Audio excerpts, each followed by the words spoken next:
बाजार में आज पूरे दिन दबाव के साथ कारोबार और आखिरी 1.5 घंटे क्या किसी तरह की और रिकवरी आएगी या फिर और ज्यादा गिरावट के हैं आसार। दुनिया भर के बाजारों से संकेत है खराब। ऐसे में बचे हुए समय और कल की क्या हो आपकी स्ट्रेटेजिक फोकस रहेगा, इसी पर स्वागत है आप सबका फाइनल ट्रेड में। नमस्कार, मैं हूं अनिल सिंघवी और नमस्कार, मैं हूं दीपांशु भंडारी। ग्लोबल संकेत तो है कमजोर और उसका इम्पैक्ट आप हमारे बाजारों में भरपूर देख रहे हैं। तो बताएं सर, फिर आखिरी 1.5 घंटे की बड़ी बातें क्या है? बड़ी बात है दीप यही कि गिरावट तेज है और आज किसी भी तरह की कोई साइजेबल रिकवरी आई नहीं। बीच में एक बार मौका जरूर लिया था बाजार ने कि हम ऊपर आने की कोशिश करें, लेकिन कोई खास टिके नहीं। 17,100 भी पार नहीं हो पाया हमें इस रिकवरी में और उसके बाद अब फिर से 17,000 के नीचे आते हुए दिख रहे हैं। लगभग 400 अंकों की गिरावट अब आपको निफ्टी में होती हुई नजर आएगी। बैंक निफ्टी का जहां तक सवाल है, लगभग 1300 अंक नीचे इस वक्त और 37,200 के आसपास पहुंचता हुआ दिख रहा है। मेटल कमजोर है, बैंक कमजोर है, एनबीएफसी कमजोर है, ये सबसे ज्यादा बिकवाली। ऑटो शेयर भी तेजी से फिसलते हुए दिख रहे हैं। 3% ऑटो इंडेक्स लुढ़क गया। मिड कैप स्मॉल कैप शेयरों में भी कमजोरी भरपूर है। दोनों ही इंडेक्स 2.5 से 3% कमजोर आपको नजर आएंगे। सबसे बड़ी दिक्कत इस वक्त जो अभी ताजा है वो है डाउ फ्यूचर्स को लेकर। जो डाउ फ्यूचर्स अब तक मजबूत हरे निशान में दिख रहा था, अब फिसल कर 200 पॉइंट नीचे हो चुके हैं। तो जो आपको 100 पॉइंट ऊपर के डाउ फ्यूचर्स थे, उन 100 पॉइंट ऊपर के बजाय अब डाउ फ्यूचर्स में लगभग 200 पॉइंट के आसपास का नुकसान आपको नजर आता हुआ दिखेगा। तो दीप सारी समस्या ग्लोबल मार्केट से ही होती हुई दिख रही है और फ्रेश बिकवाली जो हम थोड़ी शुरू होते देख रहे हैं 2 बजे के आसपास, उसकी वजह भी ग्लोबल मार्केट्स की डाउ फ्यूचर्स की बढ़ती हुई कमजोरी है। एक छोटा सहारा जहां से दिख रहा था वो भी चला गया। नहीं, दम नहीं है इस दिन में और कोई साइजेबल रिकवरी है भी नहीं ऐसा। और एक और चीज जो दिख रही है कि रिकवरी में कम वॉल्यूम के साथ ही रिकवर होता हुआ दिखा है, तो ऐसा कोई बहुत बढ़िया मूड माहौल बने वैसा लग नहीं रहा। बिल्कुल सर, मॉर्निंग का लो तो दोबारा टेस्ट नहीं किया, बट उस लो से ज्यादा दूर भी नहीं गए और जैसा आप कह रहे थे रिकवरी में भी भरोसा नहीं, तो फिर एक्सपेक्ट करें कि ये 17,000 या 17,000 के नीचे ही फिर आप क्लोजिंग के आसार बन रहे हैं? गिरावट की लीडरशिप आपको बैंक निफ्टी से मिलेगी और निफ्टी ने भले ही मॉर्निंग लो टेस्ट नहीं किया हो, लेकिन बैंक निफ्टी मॉर्निंग लो पर टेस्ट करके उससे नीचे ट्रेड करता हुआ दिख रहा है। पहली चीज ये है। दूसरी चीज दीप ये है कि जिस तरह का माहौल है उसमें आपको banks, real estate, auto, rate sensitive stocks जो हैं वहां पर डर ज्यादा रहता है और वहीं से गिरावट आपकी बढ़ती हुई नजर आ रही है। तो ये जो अभी फॉल आया है उस फॉल के पीछे आपके लिए बैंक निफ्टी ज्यादा जिम्मेदार। आप देखिए निफ्टी 2.25% कमजोर है, बैंक निफ्टी 3.5% कमजोर हो चुका है। सो मेरा ये समझना है कि अभी भी थोड़ी रिस्क है, इसमें कोई डाउट नहीं है। तो आराम से थोड़ा देखें, जितनी पोजीशन जहां आप हल्की कर सकें वो बेहतर है। बिल्कुल सीधी सी बात ही है, क्योंकि अभी मतलब जब तक ग्लोबल मार्केट्स ठीक नहीं होते हैं। और एक और चीज़ ये दीप कि आप देखिए फ्राइडे के डेटा उतने बुरे नहीं थे एफआईएस के। उसके अलावा जो स्टेटमेंट यूक्रेन की तरफ से आए कि वो ज़रूरत पड़ेगी तो नेटो का पार्ट नहीं रहेंगे, लेकिन उन सब से भी कोई फ़र्क नहीं पड़ रहा।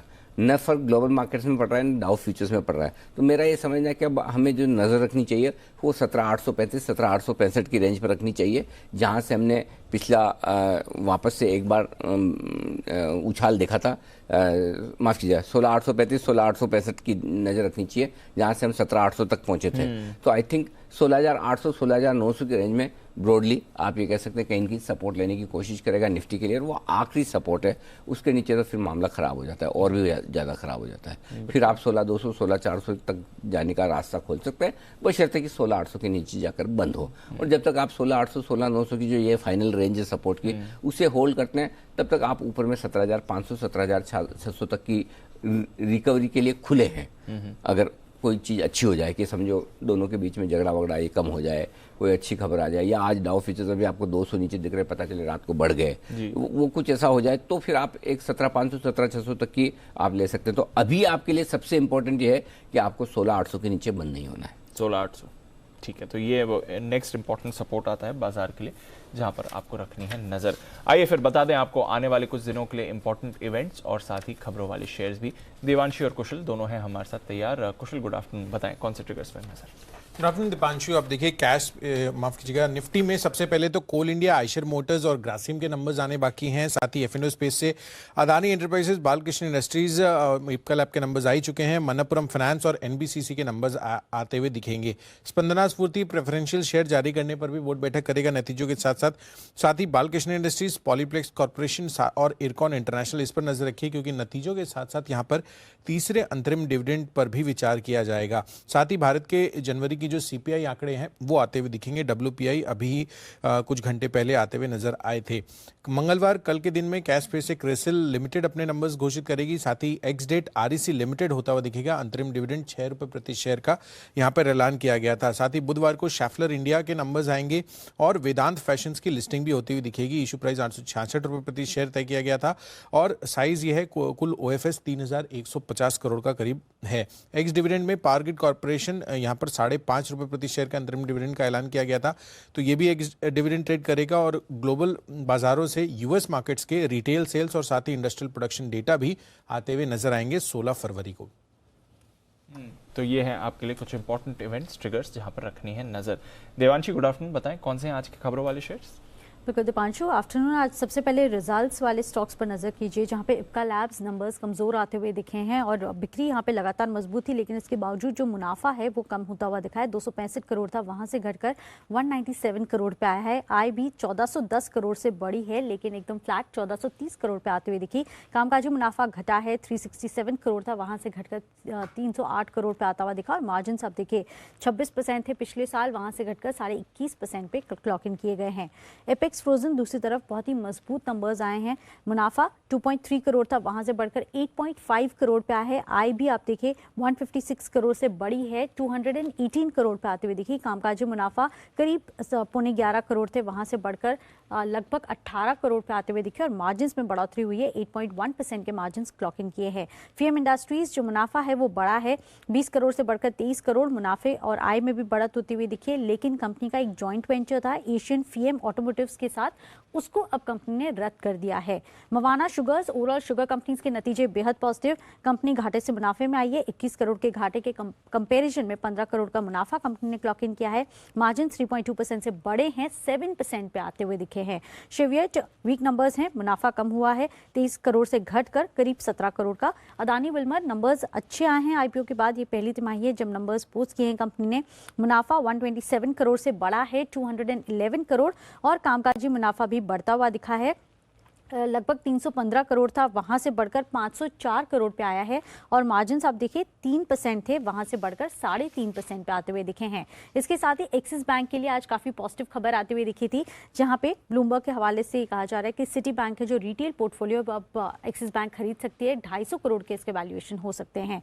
स्पाइस जेट के पूर्व मालिक मारिन ने जो ऑफर है वो ठुकरा दिया है। उन्होंने 900 करोड़ की मांग की है। अब 2 मार्च को सुप्रीम कोर्ट में इस मामले की सुनवाई होने वाली है। इसके साथ ही BHEL के लिए पॉजिटिव, HAL से कंपनी को 83 तेजस एयरक्राफ्ट के लिए एक ऑर्डर मिलता हुआ दिखा है। और इसके साथ ही नजारा टेक पर नजर रखिए, डेल्टा कॉर्प, ऑनमोबाइल ग्लोबल, क्योंकि कर्नाटक सरकार से गेमिंग कंपनियों को एक बड़ी रिलीफ मिलती हुई दिखी है। सरकार ने ऑनलाइन गेमिंग पर लगे जो प्रतिबंध थे वो हटा दिए हैं। इसके साथ ही ग्लेनमार्क फार्मा, जहां पे कंपनी ने एस्ट्राजेनेका के साथ एक डिस्ट्रीब्यूशन के लिए करार किया है, एक कैप्सूल्स है उनकी बिक्री के लिए ये करार किया गया है, जो कि सेंटिमेंटली पॉजिटिव है। ओके, तो ये है आपके लिए ढेरों खबरों वाले शेयर्स जहां पर रखनी है आपको नजर। एक्शन तो भरपूर है, रिजल्ट्स के लिहाज से एक्शन भरपूर है। बचे हुए 1.5 घंटे में कुशल बहुत आने वाले रिजल्ट्स। यस सर, काफी आने वाले हैं। खाली इप्का लैब्स ही आया अभी तक तो अगले 1.5 घंटे अपने पास बहुत कुछ है। मार्केट में कुछ भी हो, कोई टेंशन नहीं है, रिजल्ट से ही काम चल जाएगा, है ना। लेकिन रिजल्ट के साथ साथ एक बड़ी एक्सक्लूसिव स्टोरी भी आने के लिए तैयार है, थोड़ी देर में हम आपके सामने रखेंगे। तब तक आइए सारे मेहमानों को जोड़ते हैं। हमारे साथ राकेश जी गुड़ाल जी हैं, सुमित जी हैं, वागले साहब भी हैं, सचिन जी जुड़ चुके हैं, आशु मदान सर जुड़ चुके हैं और किरण जी जुड़ चुके हैं। आप सबका स्वागत है। तो पहला बिगुल क्लोजिंग शो का किरण जी के लिए।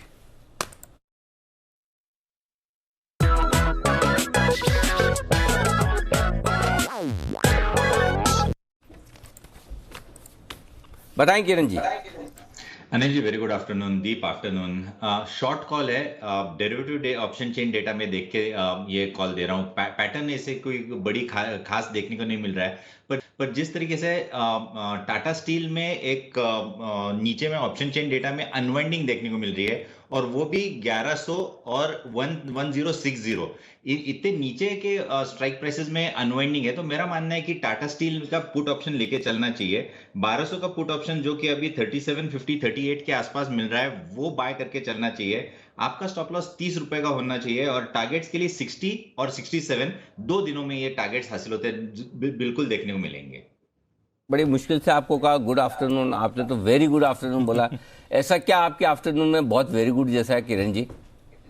अनिल जी बहुत बहुत अच्छा है। देखिए मैं बाय ही कर रहा हूं और वो पुट ऑप्शन के जरिए बाय करने के लिए कह रहा हूं। तो मेरा मानना है कि जो शॉर्ट नहीं करना चाहते कर सकते उनके लिए तो पुट बाय करके चलना चाहिए। और जिस तरीके के Anil ji option chain data है, मेरा कॉन्फिडेंस बहुत स्ट्रांग है।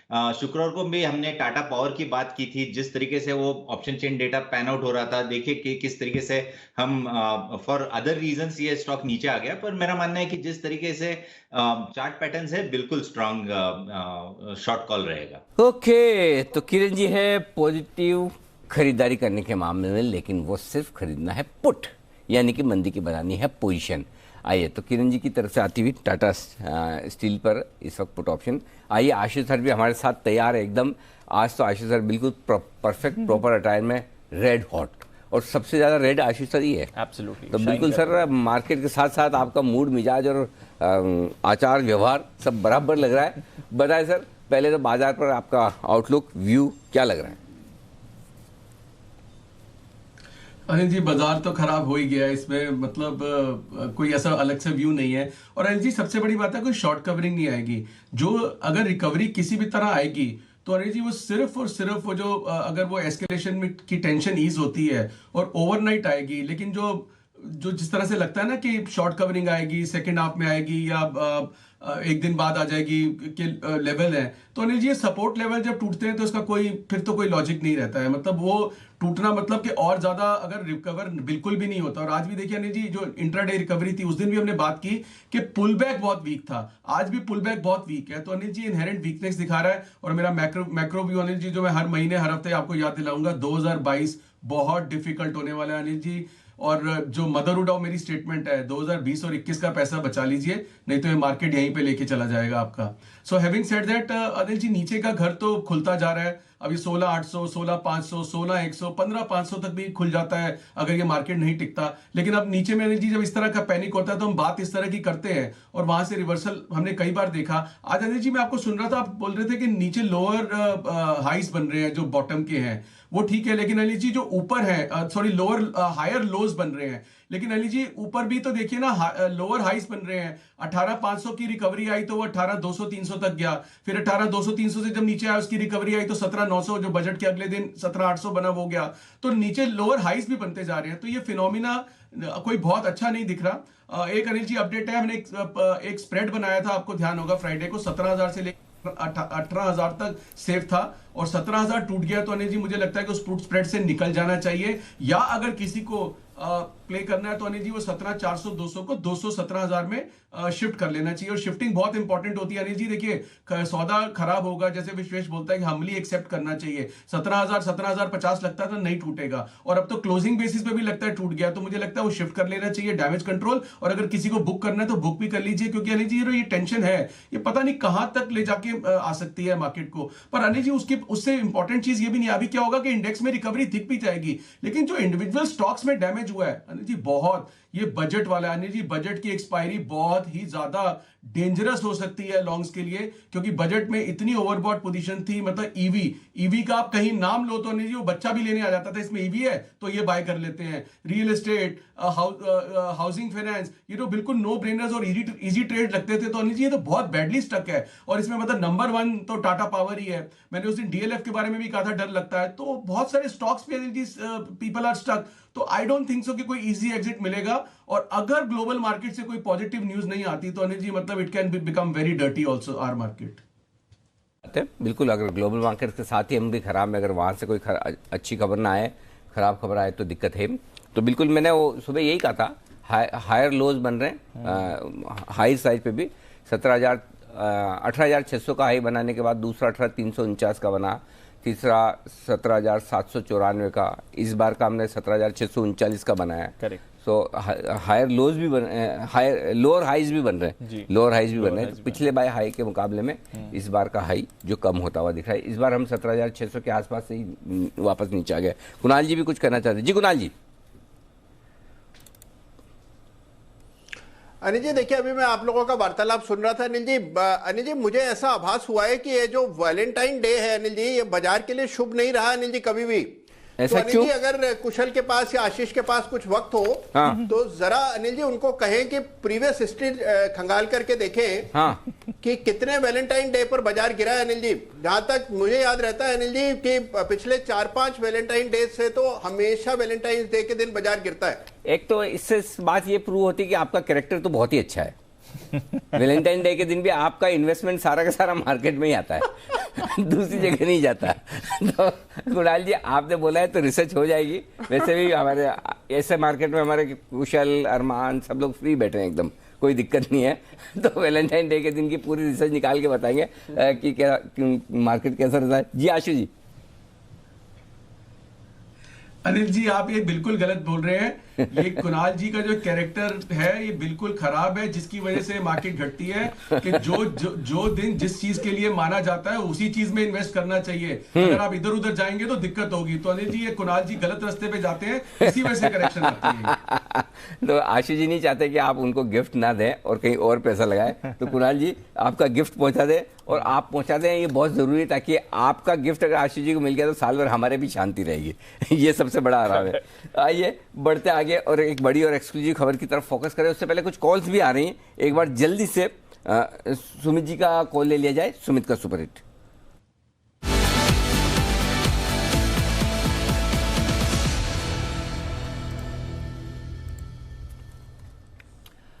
सुमित जी बताएं sir. Anil ji cell call है मेरे पास। मेटल सेक्टर के अंदर गिरावट देखने को मिल रहा है। मेरे को लग रहा है थोड़ा सा प्रॉफिट बुकिंग मेटल सेक्टर में यहां से देखने को मिल सकता है। तो जो स्टॉक मुझे यहां पे लग रहा है प्रॉफिट बुकिंग दिखाएगा उसका भाव चल रहा है 365। स्टॉक का नाम है Vedanta.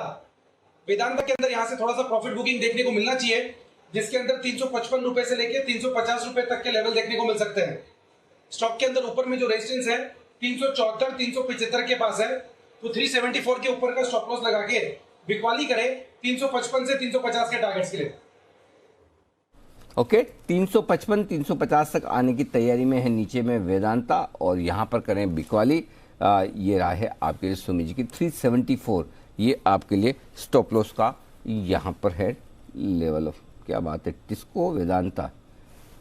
Next is metals. Kiran ji और सुमित जी ने लगता है कुछ ना कुछ 60 गांठ की है, ऐसा लग रहा है मुझे डिसाइड करके। ओके चलिए आइए बढ़ते आगे बड़ी और एक्सक्लूसिव खबर की तरफ। तैयार है हमारे साथ अनुराग शाह बताने के लिए एक इंटरेस्टिंग खबर है। एलआईसी के आईपीओ से जुड़ी हुई है, एलआईसी की कंपनियों से जुड़ी हुई है। बताएं अनुराग क्या है खबर। देखिए सर, जिस तरह से एलआईसी के डीआरएचपी का इंतजार था, तो डीआरएचपी में एक मेंशन किया गया है कि जो एलआईसी ने 2018 नवंबर के अंदर आईडीबीआई बैंक को टेक ओवर किया था, करेक्ट, तब आरबीआई ने जो मंजूरी दी थी 5 साल के लिए मंजूरी दी थी और कहा था कि 5 साल बाद आपकी जो 2 कंपनियां हैं, एक एलआईसी हाउसिंग फाइनेंस और आईडीबीआई बैंक जो होम लोन के कारोबार में है, तो होम लोन का भी कारोबार करती है, तो रिजर्व बैंक के नियमों के मुताबिक एक ही ग्रुप की 2 कंपनियां एक जैसे कारोबार में नहीं हो सकती। तो नवंबर 2023 तक दोनों एलआईसी हाउसिंग फाइनेंस या फिर आईडीबीआई बैंक को अपने होम लोन का कारोबार बंद करना होगा।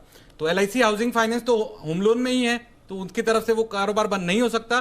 तो इसका असर जो है वो आईडीबीआई बैंक के ऊपर हो सकता है। और आईडीबीआई बैंक के हमने जो डेटा देखा है, वहां पर कुल जो उनकी लोन बुक है उसका 28% हिस्सा है वो होम लोन से आता है। अगर प्योर रिटेल बुक की मैं बात करूं तो 75% जो लोन बुक है वो रिटेल होम लोन की है, तो काफी बड़ा सेगमेंट है।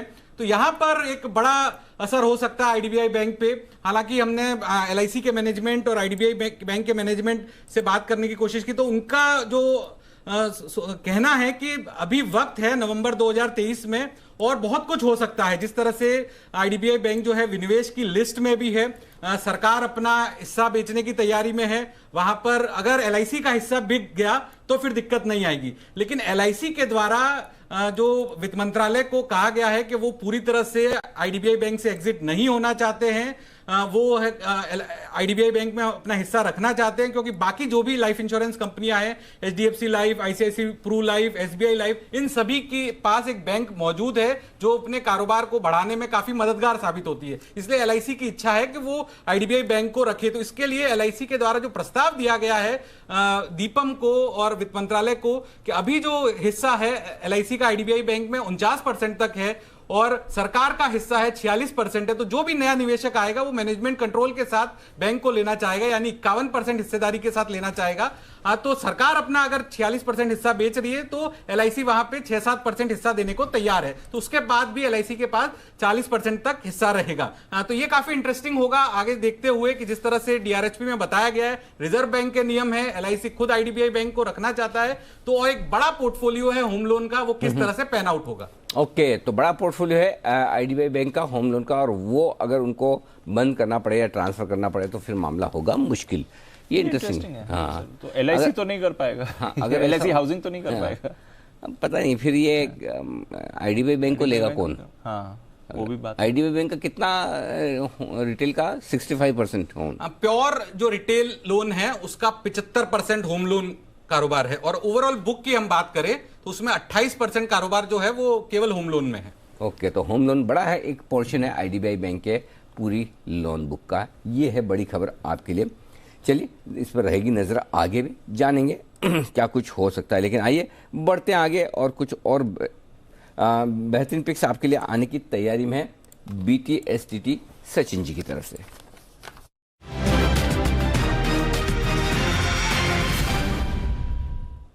बताएं सर।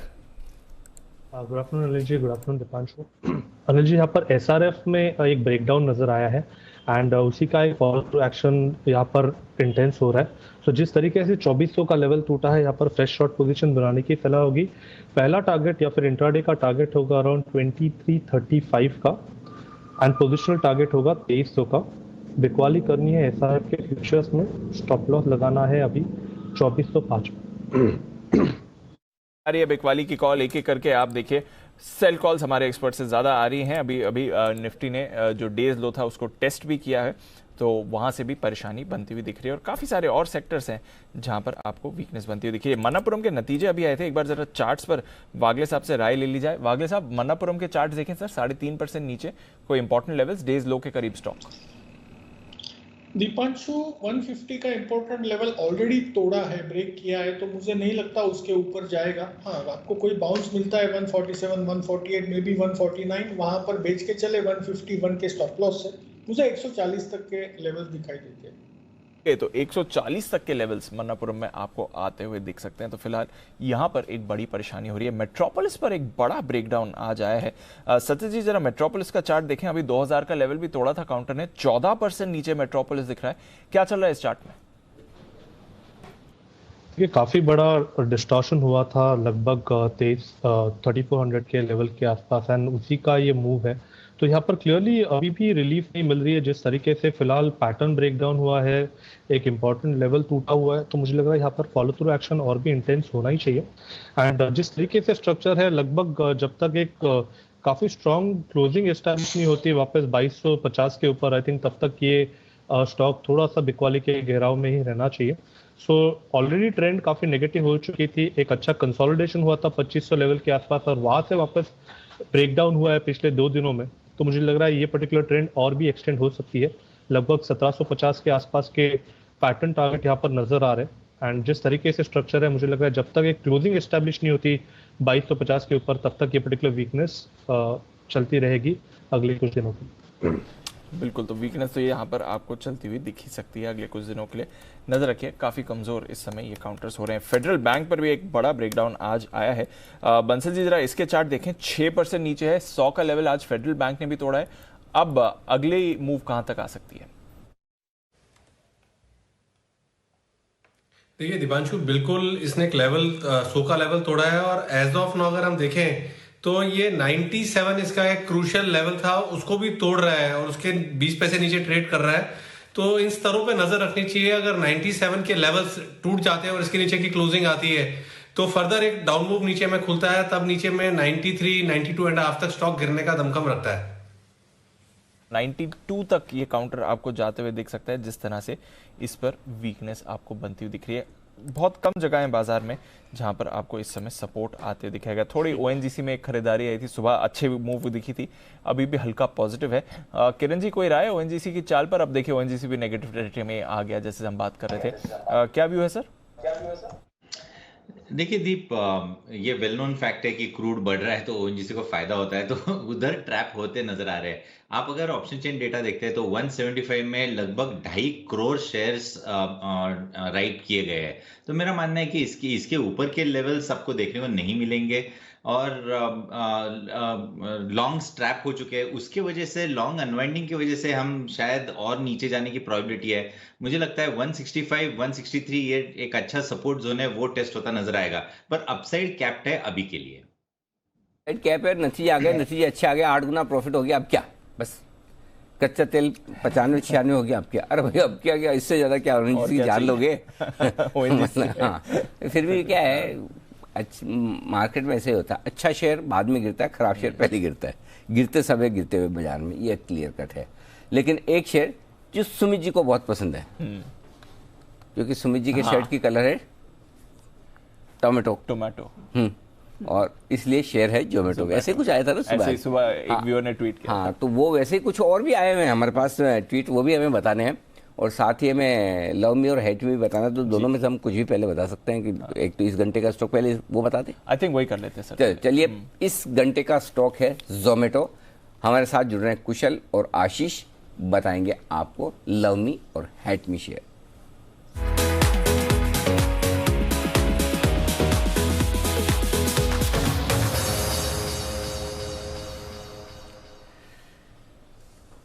तो सुबह से लव मी वाले शेयर ज्यादा कुशल के पास है। कुशल अभी भी आप ही के पास है? साइड तो यही है सर। अच्छा, ओके। अच्छा, और हेट मी वाला है आशीष के पास। तो आशीष, बार बार कुशल अच्छे जो पॉइंटर्स है वो अपने पास लेना, तो शुरुआत अब इस बार आप कीजिए। बिल्कुल सर, देखिए सबसे पहला तर्क मेरा यही होगा कि कंपनी के वैल्यूएशंस अगर आप देखें तो बहुत ही ज्यादा महंगे, और एक और खास बात, चिंता की बात ये भी है कि ये जो नए नए अधिग्रहण कर रहे हैं ना, वो भी बड़ी महंगे वैल्यूएशन से कर रहे हैं। तो इसको लेकर भी अगर आप देखें तो बाजार जो है काफी निराश नजर आ रहा है, और स्टॉक अगर आप देखें तो फिलहाल करीब करीब ऑल टाइम लो के आसपास है। ऑल टाइम लो के आसपास तो डेफिनेटली है, बट शायद यही हो सकता है कि आशीष खरीदारी का एक मौका बनता हुआ दिखे। 76 रुपए का इशू प्राइस था और ऑलमोस्ट आप देखिए उस लेवल्स पर ये आता हुआ दिख रहा है, और कहीं ना कहीं कंपनी की आय में यहाँ पर दमदार उछाल लगातार हमें देखने को मिल रहा है। अगर आप स्पेसिफिकली यहाँ पर देखें तो कंपनी का जो बिजनेस है, यहाँ पर इनके लिए काफी बड़ी बढ़त आगे चलकर आती हुई दिख सकती है, क्योंकि जिस तरह से हैबिट फॉर्मेशन हो रही है वो एक बड़ा सपोर्ट जो है कंपनी के लिए एक बेस फॉर्मेशन का काम कर रहा है। देखिए, लेकिन चिंता की बात है कि कारोबार में देखें तो ग्रोथ थोड़ी सी धीमी होती जा रही है। एक तो सब जानते हैं कि कंपटीशन बहुत ज्यादा है, स्विगी की तरफ से देखने को मिल रहा है। हाल ही में जो रिलायंस इंडस्ट्रीज ने डंजो में निवेश किया, तो वहां से भी जो कंपटीशन है वो लगातार बढ़ता जा रहा है, और इस तिमाही में जो मंथली ट्रांजैक्शन यूजर्स हैं इनकी संख्या घटी है, ये चिंता का कारण है। बिल्कुल, पर कहीं ना कहीं कंपनी के पास काफी अच्छा कैश मौजूद है। अभी भी 12,500 करोड़ रुपए का जो कैश है वो कैश ऑन बुक्स कंपनी के पास है, और कंपनी की अब बीएनपीएल सेगमेंट में भी उतरने की योजना जो है बनाती हुई दिख रही है। तो यहाँ पर इनके लिए इस वजह से काफी बड़ा फोकस आगे चलकर बनता हुआ दिख सकता है। बिल्कुल, लेकिन बीएनपीएल सेगमेंट में उतरेंगे यानी बाय नाउ पे लेटर, तो आगे जाके हो सकता है कि ये भी एनपीए घोषित करते हुए नजर आए, और जो कैश का चंक है इनके पास, ये हो सकता है कि बहुत जल्दी खत्म होते हुए नजर आए, क्योंकि यहाँ पर जैसे कि मैंने बताया कि कंपटीशन लगातार इस स्पेस में बढ़ता जा रहा है और बहुत ही कैश बर्निंग बिजनेस है। तो यहाँ पर आपको थोड़ा सा सावधान रहना पड़ेगा। 100% आशीष, उस पर सावधान रहना है, पर यह चीज भी साथ में अपने को ध्यान रखनी चाहिए कि जिस तरह से हैबिट फॉर्मेशन होगी और जितने सारे डेटा पॉइंट्स ये कलेक्ट करते हुए नजर आएंगे, आगे चलकर इस डेटाबेस की वैल्यूएशन जो है काफी बेहतरीन हो सकती है, ऐसी संभावना लगाई जा रही है। तो बिल्कुल तेजी और मंदी दोनों के तर्क आपके सामने है। जोमेटो को लेकर दोनों तरफ की तकरार बिल्कुल है बरकरार। जोमेटो, आशीष से तो पूछने का फायदा है नहीं, उन्होंने तो साफ ही बोला हुआ नए जमाने के आईपीओ सब बेच ही डालो। जोमेटो के चार्ट्स कौन देखेगा? अभी अभी के है। और अच्छा, सुमित जी आ गए तो सुमित जी को भी पूछ ले। सुमित जी, जोमेटो पसंद है आपको? नहीं अनिल जी, स्विगी करो जोमेटो के अंदर अभी और नीचे के लेवल देखने को मिलेंगे। 80 के नीचे हो सकता है ये 10 से 15% का फॉल आउट दिखा दे। तो आज सुबह ही किसी ने कहा था कि टमेटो, तो ये जैसे जैसे नीचे आएगा ये टमेटो के भाव के और नजदीक आते जाएगा। ओके, तो ये है जोमेटो। यहाँ पर सुमित जी की राय बिल्कुल अब भी दूर रहने की है ही इन सारे से। बिल्कुल आशु जी, आपकी विशेष टिप्पणी जोमेटो पर? अनिल जी, आपने इनकम्प्लीट स्टेटमेंट बोली है। मैं बोल रहा हूं सर, पुराने जमाने से भी संभल जाओ, उसमें पैसे बचा लो क्योंकि बनाए हुए हैं। तो नए जमाना तो सेकंड लेग है।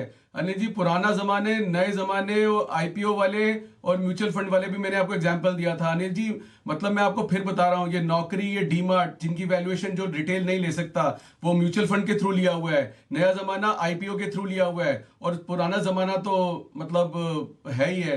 तो मैं अनिल जी बार बार बोल रहा हूँ संभालो पैसे संभालो। मतलब संभालने का मतलब ये नहीं कि अनिल जी 17,500 नहीं जाएगा। हो क्या रहा है कि अनिल जी माल फंसता जा रहा है, फंसता जा रहा है, फंसता जा रहा है। सिंस अगर आप एक्चुअल टर्म्स में देखें अनिल जी, अगर आप मार्केट को मैप करें पिछले 3 महीने से, सिंस दिवाली अनिल जी एग्जिट नहीं मिला। वो दिवाली के आसपास जो नवंबर में जो हाइस बने थे वहीं से मतलब वो गोल पोस्ट शिफ्ट होती जा रही है कि एग्जिट मिलेगा। कभी 19,000 की बातें, 20,000 की, 22,000 की। ये बात अनिल जी इन बातों का कोई लॉजिक ही नहीं है। मैं कह रहा हूँ 18,000 इज जस्ट ए नंबर। आपको एग्जिट मिल रहे हैं क्या? और ये नया जमाना तो और ज्यादा पेन करेगा when profitable companies because of their valuations will start struggling, चाहे वो ग्लोबल मार्केट बने, रीजन कुछ भी बने। तो उसके बाद अनिल जी जो ये थीम्स थे, ये सब ये they are all born out of bull market. ये सारे बुल मार्केट के प्रोडक्ट है अनिल जी के ये फ्यूचरिस्टिक वैल्यूएशंस, वो क्योंकि वो ट्रेडिशनल कंपनी जितनी चल रही होती हैं, पैसे आ रहे होते हैं, तो नई नई कंपनीज को वैल्यूएशन दी जाती है। तो Anil ji ultimately profitability will prevail, not the valuation. Valuation is a short term thing, profitability is forever thing. तो प्रॉफिटेबिलिटी जब तक नहीं होगी अनिल जी, कब तक आप फिर वही वाली कहावत Anil ji, you can make some people, you can make fool of all the people, some time, some people all the time, but all the people all the time it is not possible. तो अभी क्या करें sir, जो portfolio में पूरा zero कर दें, सब बेच दें और आराम से बैठे? अनिल जी मैं आपको साइकोलॉजी बताता हूँ, ये मैं बड़ी डीपली में स्टडी करता हूँ। अब क्या हुआ अनिल जी, नाइका जिसने 2300-2400 रुपए देखा, उससे 2000 में नहीं बिकता अनिल जी, क्योंकि वो उससे 2300 रुपए देख लिया या 2200 रुपए देख लिया, तो वो सोचता है नहीं यार मैं थोड़ा सा रुकता हूं, ये नाइका है, ये तो नाइका है, ये 2000 है, अभी 1900 है, ये 2200-2300 जाएगा। तो अनिल जी वो चीज, ये साइकोलॉजी अनिल जी मैं बार बार बोलता हूं, जो पैसे बनाए हैं आपने, अगर मान लो एक एग्जांपल देता हूं अनिल जी, 10 लाख रुपए बनाए हैं, आप कभी भी 10 लाख रुपए घर नहीं ले जा सकते। आपका होश आएगा जब आपके वो 6-7 रह जाएंगे। लेकिन वो इंपॉर्टेंट है अनिल जी, वो 7 लाख रुपए आप ले जा पाते हैं कि नहीं। अगर आप वो लेके नहीं गए तो आप मार्केट से पैसा नहीं ले जा सकते as a trader for short term. तो अनिल जी नाइका जिसने 2300 रुपए देखा, वो 2000-1900 में नहीं बिकता, अब 1600 में, बताओ क्या करेगा वो। जी बहुत हार्ड कॉल होती है, जो ये भाव देख लेते हैं, जो ऊपर के भाव देख लेते हैं ना, ये साइकोलॉजी अनिल जी, वो जो कौन सी मूवी है ना अजय देवगन वाली, अट्टा माची सटकली, ये वो वाला अनिल जी साइकोलॉजी सिंघम हाँ सिंघम, वो यहाँ पे ऐसा घुस जाता, बिकता नहीं है माल। ठीक है, चलिए बढ़िया है, अच्छी बात है। आइए वागले साहब तैयार है, एक बिगुल वागले साहब के लिए और उसके बाद सुमित जी के लिए।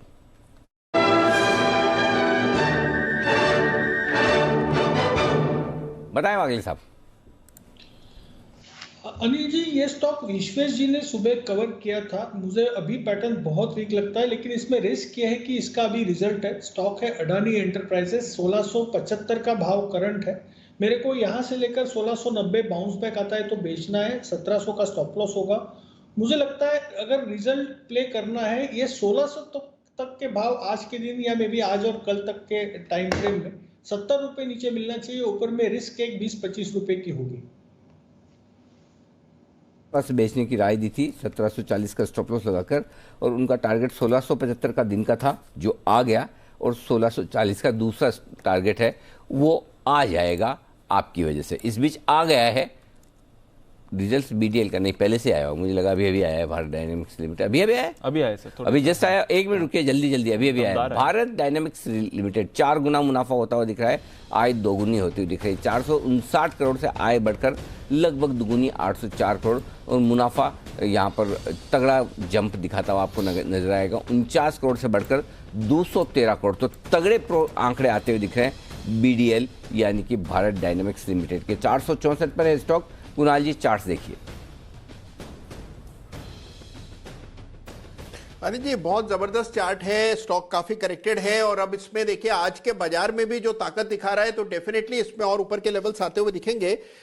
एक रेजिस्टेंस है मौजूदा भाव के आसपास, जहां अभी ट्रेड कर रहा है, बिल्कुल इन्हीं स्तरों के आसपास रेजिस्टेंस है, और ये लेवल है 468 रुपए का, 468 का। 468 पार होता है, 10-15 मिनट उसके ऊपर टिक जाता है, तो मुझे लगता है स्टॉक आपको 485 के लेवल्स भी दिखा सकता है। तो 468 के ऊपर 10 मिनट टिकने पर मेरी खरीदारी कराए। ओके, तो ये है आपके लिए भारत डायनामिक्स। दमदार नतीजों के बाद स्टॉक में भी बड़ा रिएक्शन आते हुए दिख रहा है, 4 गुना मुनाफा इस पर बढ़कर आया है। आइए चलते हैं सुमित जी के पास कैश के ऑप्शन के लिए।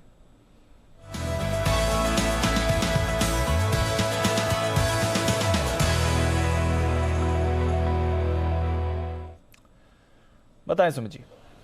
दीपांशु, वीक स्टॉक ही नजर में आया है। 1 से 2 दिनों के लिए स्टॉक के अंदर और गिरावट देखने को मिलेगा। स्टॉक का भाव चल रहा है 291। स्टॉक का नाम है HPCL। हिंद पेट्रो के अंदर करेक्शन प्रॉफिट बुकिंग यहां से देखने को मिल सकता है। ऑप्शन के जरिए इसके अंदर ट्रेड लेना है। स्टॉक ऑप्शन में हिंद पेट्रो का 285 का पुट जो कि 4 रुपए 25 पैसे पे 4 रुपए 30 पैसे पे अभी ट्रेड हो रहा है, इसको लेने का सलाह रहेगा। HPCL के अंदर 200 DMA लेवल्स आज ब्रेक हो रहा है। पिछले 4 से 5 दिनों की तेजी के बाद आज एक बिग कैंडल बनी है और लास्ट 2 दिनों के लो ब्रेक हो रहे हैं। HPCL के अंदर मेरे को लग रहा है यहां से 10 से 15 रुपए का गिरावट देखने को मिल सकता है। ऐसा होने पे ये पुट का वैल्यू ऊपर में 6 रुपए से लेके 8 रुपए तक का देखने को मिल सकता है। 2.5 रुपए का स्टॉप लॉस लगाना है। 285 का पुट खरीदारी करें, 2.5 रुपए का SL, 6 से 8 रुपए का ऊपर में टारगेट। 1 से 2 दिन के लिए ये ट्रेड लेना है। ओके, तो यह है आपके लिए HPCL जिस पर आपको पुट खरीदने की राय सुमित जी की तरफ से आती हुई दिख रही है। बुरा हाल इस समय कुछ स्टॉक्स का बन रहा है, फ्रेश लोस पर है बाजार। अब 16,900 का लेवल भी निफ्टी आपको तोड़ते हुए दिखेगा। आइए फिर डेज लो पर बाजार है, 1500 पॉइंट्स का कट बैंक निफ्टी पर है। क्या करना है इस समय बाजार में, लेते हैं अनिल से उनकी मांग। सर, हालात तो अच्छे नहीं दिख रहे हैं इस समय। जैसा हम बात कर रहे थे, हमारे बाजार तो डेज लो पर हैं ही। डाउ फ्यूचर्स में काफी शार्प फॉल आया। जब हमने शो की शुरुआत करी थी तो करीब 150 पॉइंट्स का कट आया था। उस समय शो के शुरू होने से पहले 100 पॉइंट ऊपर थे।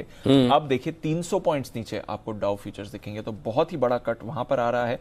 नास्डैक फ्यूचर्स भी ऑलमोस्ट 1.25% नीचे आपको दिख रहे हैं, तो वहां पर भी कमजोरी है। तो ग्लोबल मार्केट्स काफी बिल्कुल दीप, ग्लोबल मार्केट्स उस पर विस्तार से चर्चा करें उससे पहले एक बार हमें चलना होगा दिल्ली। एब्सोल्युटली। और हमारे साथ इस वक्त विनिवेश सचिव, दीपम सेक्रेटरी तुहिनकांत पांडे साहब, टीके पांडे साहब कार्यक्रम में हो रहे हैं शामिल। पांडे साहब, बहुत बहुत स्वागत है आपका। धन्यवाद जी बिजनेस के लिए समय देने के लिए। सबसे पहले तो आपको बधाई, बिल्कुल सही समय पर टाइमलाइन के मुताबिक LIC के IPO की प्रोसेस शुरू हो चुकी है और जो DRHP फाइल किया है वीकेंड पर।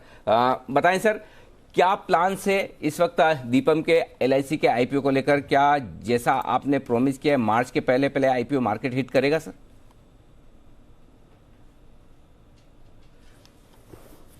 पांडे साहब, क्या आप मेरी आवाज सुन पा रहे हैं सर? हाँ, सुन पा रहा हूँ जी। तो मैं ये कह रहा था कि सबसे पहले आपको बधाई, LIC के IPO की प्रोसेस समय से शुरू हुई है, DRHP फाइल हो चुका है। ये बताएं सर कि क्या मार्च के पहले IPO मार्केट हिट करेगा, इस बात की पूरी संभावना है? जी, पूरी संभावना है। बिल्कुल। तो अच्छा बताएं सर, क्या प्लान से, कब तक, किस तरह से डिटेल्स, क्या टाइमलाइन रह सकती है इसके बारे में अगर कोई अंदाजा दे पाए? अभी तो DRHP फाइल हुआ है। अब उसमें कई प्रोसेस जो रहते हैं वो तो मार्केट आउटरीच का है और बाकी DRHP के प्रोसेस में सेबी भी अपना विचार करेगी उनके डॉक्यूमेंट्स के बारे में जी। और यदि कोई क्लैरिफिकेशन या किसी भी तरह की प्रॉब्लम हो तो वो हम लोग उसका जवाब देंगे, LIC जवाब देगी। ठीक बात है। और फिर RHP आता है जो जब सब कुछ हो जाता है और तब ये जो प्रॉस्पेक्टस है वो फाइनल होगा और इसमें बाकी की चीजें भी आएंगी, जैसे प्राइस बैंड और अन्य चीजें आएंगी। बिल्कुल। आई एम श्योर सर थोड़ा वक्त लगेगा कि एग्जैक्ट आप क्या प्राइसिंग पर IPO लाते हैं, क्या वैल्यूएशंस देखते हैं, लेकिन एक ब्रॉड रेंज में जानना चाहता हूं क्योंकि ये बताया जा रहा है कि 5% इक्विटी डाइल्यूशन होगा। कितना पैसा, कोई एक बड़ी रेंज या बॉल पार्क फिगर दे पाएं कि इसके आसपास आप जुटाना चाहते हैं इस IPO के जरिए? आई थिंक ये अभी तो शेयर्स की बात हो रही है कि इतने शेयर्स हम लोग ऑफर में रखे हैं और बाकी जो इसमें जो इंश्योरेंस मार्केट में, इंश्योरेंस कंपनीज में, कॉर्पोरेशंस में एक इम्पॉर्टेंट मेट्रिक होता है, वो होता है एम्बेडेड वैल्यू, जिसका कि जो कि यूनिक कॉन्सेप्ट है इंश्योरेंस के लिए। वो दूसरी कंपनियों में नहीं है क्योंकि इंश्योरेंस एक लॉन्ग टर्म बिजनेस है जिसमें कि पहले खर्चा पहले करना होता है अपफ्रंट और बाद में रिटर्न्स आते हैं। लॉन्ग टर्म के हिसाब से, तो इसलिए उसकी एक्चुअरियल वैल्यूएशन से उसकी एम्बेडेड वैल्यू निकाली जाती है। बिल्कुल सर, आपका ट्वीट जिसमें ये महत्वपूर्ण है कि जो आपका बिजनेस है, जो अभी वैल्यू इन फोर्स बिजनेस है, उसकी जो फ्यूचर वैल्यू क्या है in terms, present value terms. तो वो एम्बेडेड वैल्यू जो है वो अभी तक तो LIC की नहीं हुई थी, तो वो एक सबसे बड़ा हमारे लिए चैलेंज था जिसको किया गया, क्योंकि लेजिस्लेटिव सैंक्शन मिली उसको जब फाइनेंस एक्ट के जरिए, क्योंकि पहले वो एक ही फंड रहता था, उसकी फंड की बाइफरकेशन हुई है और बहुत सारी चीजें उस एक्ट के माध्यम से LIC की कैपिटल रिस्ट्रक्चरिंग भी हुई है। अब एम्बेडेड वैल्यू की क्लैरिटी के बाद अब मार्केट उसको एसेस करेगी, डिमांड भी एसेस होगी और तभी उसके उसकी वैल्यूएशन का अंदाजा होगा। तो एम्बेडेड वैल्यू एक इम्पॉर्टेंट मेट्रिक है जिससे कि overall valuation of the LIC तय होगी, जिससे कि उसका जो प्राइस बैंड निर्धारण होगा। सर, और वीकेंड पर आपका ट्वीट भी था इस एम्बेडेड वैल्यू पर, और उसके बाद कुछ लोगों को मैं कंफ्यूजन हो गया कि कहीं LIC का वैल्यूएशन 5-5 लाख करोड़ तो नहीं है। जस्ट आप दर्शकों की जानकारी के लिए जी, तो ये मैं स्पष्ट करना चाहता हूँ कि एम्बेडेड वैल्यू जो है, इसलिए हम वैल्यूएशन नहीं कह रहे, राइट। एम्बेडेड वैल्यू एक अलग चीज है और वो सिर्फ इंश्योरेंस कंपनी के लिए है, और हमारी बहुत सी कंपनीज लिस्टेड भी हैं, इंश्योरेंस कंपनीज, तो उनकी एम्बेडेड वैल्यू भी डोमेन में, पब्लिक डोमेन में उपलब्ध है, और उनकी ओवरऑल मार्केट कैप और जो वैल्यूएशन है, ओवरऑल वैल्यूएशन को मार्केट कैप बोलेंगे, उसका भी अंदाजा आपको पब्लिक डोमेन में उपलब्ध है। राइट सर, तो इसमें हम ये कहते हैं कि जो वैल्यूएशन होती है वो एक मल्टीपल होती है EV के, क्योंकि देखिए एम्बेडेड वैल्यू सिर्फ वैल्यू इन फोर्स बिजनेस की बात होती है, लेकिन फ्यूचर बिजनेस भी, उसमें फ्यूचर बिजनेस की संभावना उसमें नहीं है ना, वो सिर्फ पास्ट बिजनेस, इन करंट बिजनेस को वैल्यूएशन को दिखाता है। जो बाजार में अंदाजा लगाया जा रहा है कि फ्यूचर में बिजनेस होगा उसकी वैल्यूएशन अलग से होती है, इसलिए जो ओवरऑल वैल्यूएशन होती है वो EV के मल्टीपल में आती है। डेफिनेटली। अच्छा सर, ये बताएं, जो बाजार में जनरली अंदाजा लगाया जा रहा है कि 10 लाख करोड़ से 12 लाख करोड़ कम से कम इतना वैल्यूएशन तो LIC का होना चाहिए, ये रेंज रीजनेबल है सोच रहे हैं कि या बहुत दूर है जो एक्चुअल वैल्यूएशन हो सकता है उससे? नहीं, इसके बारे में अभी मैं कोई स्पेकुलेशन नहीं करना चाहूंगा, क्योंकि आपको देखिए कल ही BRHP आया है जी, हमारे तरह तरह के वो हैं, उसमें बहुत सारी इंफॉर्मेशन उपलब्ध है, LIC का यूनिक बिजनेस है, उसमें उसका एक मार्केट शेयर है, तो ये सब चीजें हैं और उसकी बहुत सारी संभावनाएं हैं जो कि LIC के नए बिजनेस में, खास करके नॉन पार बिजनेस में उसकी बहुत संभावनाएं हैं।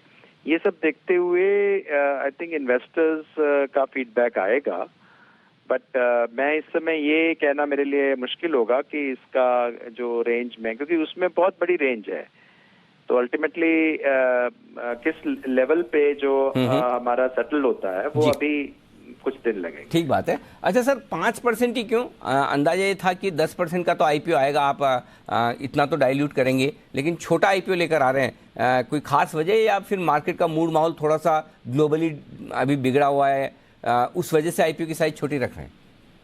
नहीं, ये तो देखिए लार्ज कैप कंपनी है, जो सेबी का नियम है जी कि यदि 1 लाख करोड़ से मार्केट कैप ज्यादा होती है तो उसमें आप 5% पे भी ला सकते हैं, तो इस तरह से ये कहना कि 10% पे आएगा तो ये नहीं है। और दूसरा जो 5% का जो है साइज, वो थोड़ा बहुत उसमें वेरिएशन भी हो सकता है, क्योंकि वो एक अभी DRHP स्टेज है, डिमांड पे भी निर्भर करता है, लेकिन चूंकि ये एक बहुत बड़ा इशू है तो इसमें उसकी संभावनाओं को देखते हुए एक 5% का भी निर्धारण किया गया है। ठीक बात है। और इसमें प्लस की तो संभावना थोड़ी रहती है कि सेबी के नियमों के मुताबिक DRHP से RHP के बीच में वेरिएशन भी आ सकता है। ठीक बात है, फेयर इनफ। अच्छा सर, इतना बड़ा IPO है, जाहिर सी बात है आपको देश और विदेश सबसे बढ़िया और बड़े निवेशक चाहिए, रोड शोज भी आप कर रहे होंगे, LIC कर रहे होंगे, किस तरह का रेस्पॉन्स आपको मिल रहा है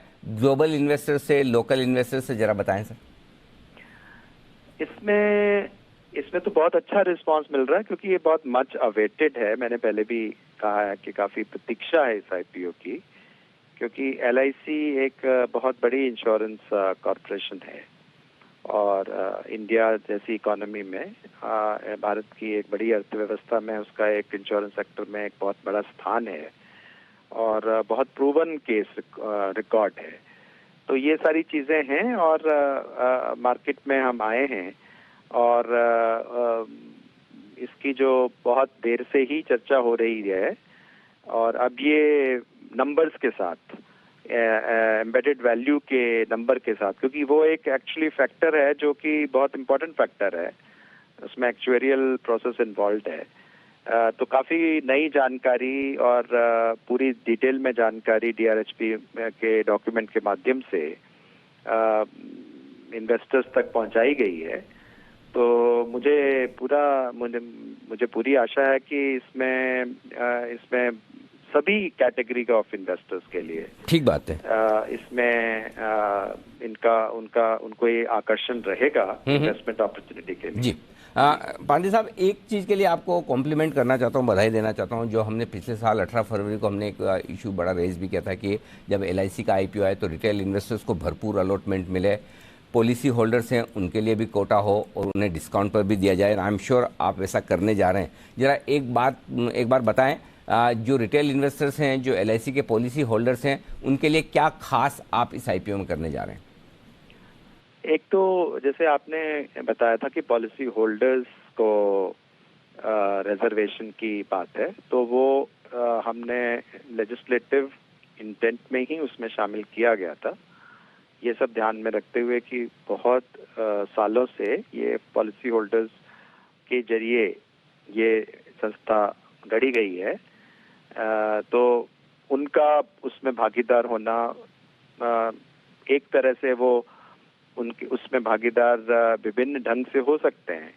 रिटेल इन्वेस्टर्स के रूप में तो आ ही सकते हैं, लेकिन उसके अलावा एज पॉलिसी होल्डर्स की अलग विंडो में भी उनको जगह दी गई है ताकि और उनकी संख्या भी बहुत है और हम ये चाहते हैं कि वो भी इसमें भागीदार बने। और रिटेल इन्वेस्टर्स की तो बिल्कुल जैसे कहते हैं कि सेबी के नियमों के मुताबिक भी एक पर्टिकुलर जगह है कि उसका एक सब्सटेंशियल पार्ट ऑफ IPO जो है वो रिटेल इन्वेस्टर्स को दिया जाए और एम्प्लॉइज के लिए भी व्यवस्था रहती है सेबी नियम में जी। तो ये इम्पोर्टेंट स्टेक होल्डर्स हैं, इनके भी डिस्टिंक्ट है और पॉलिसी होल्डर्स वगैरह के लिए भी डिस्काउंट की व्यवस्था का भी प्रबंध है। ओके। और ये तो बाद में हम बताएंगे कि किस तरह से जब लेटर स्टेज में इसमें बताएंगे कि कितना कैसे डिस्काउंट इसमें ऑफर होगा। जी, तो सर ये डिस्काउंट खाली पॉलिसी होल्डर्स, रिटेल के लिए भी रहेगा ना, उनके लिए भी रखिएगा?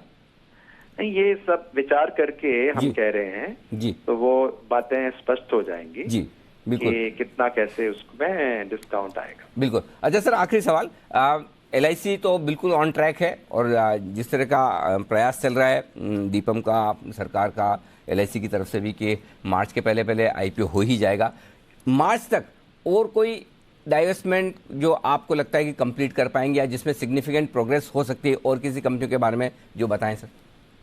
नहीं, मैं इसमें इस समय उन पे कोई चर्चा नहीं करना चाह रहा।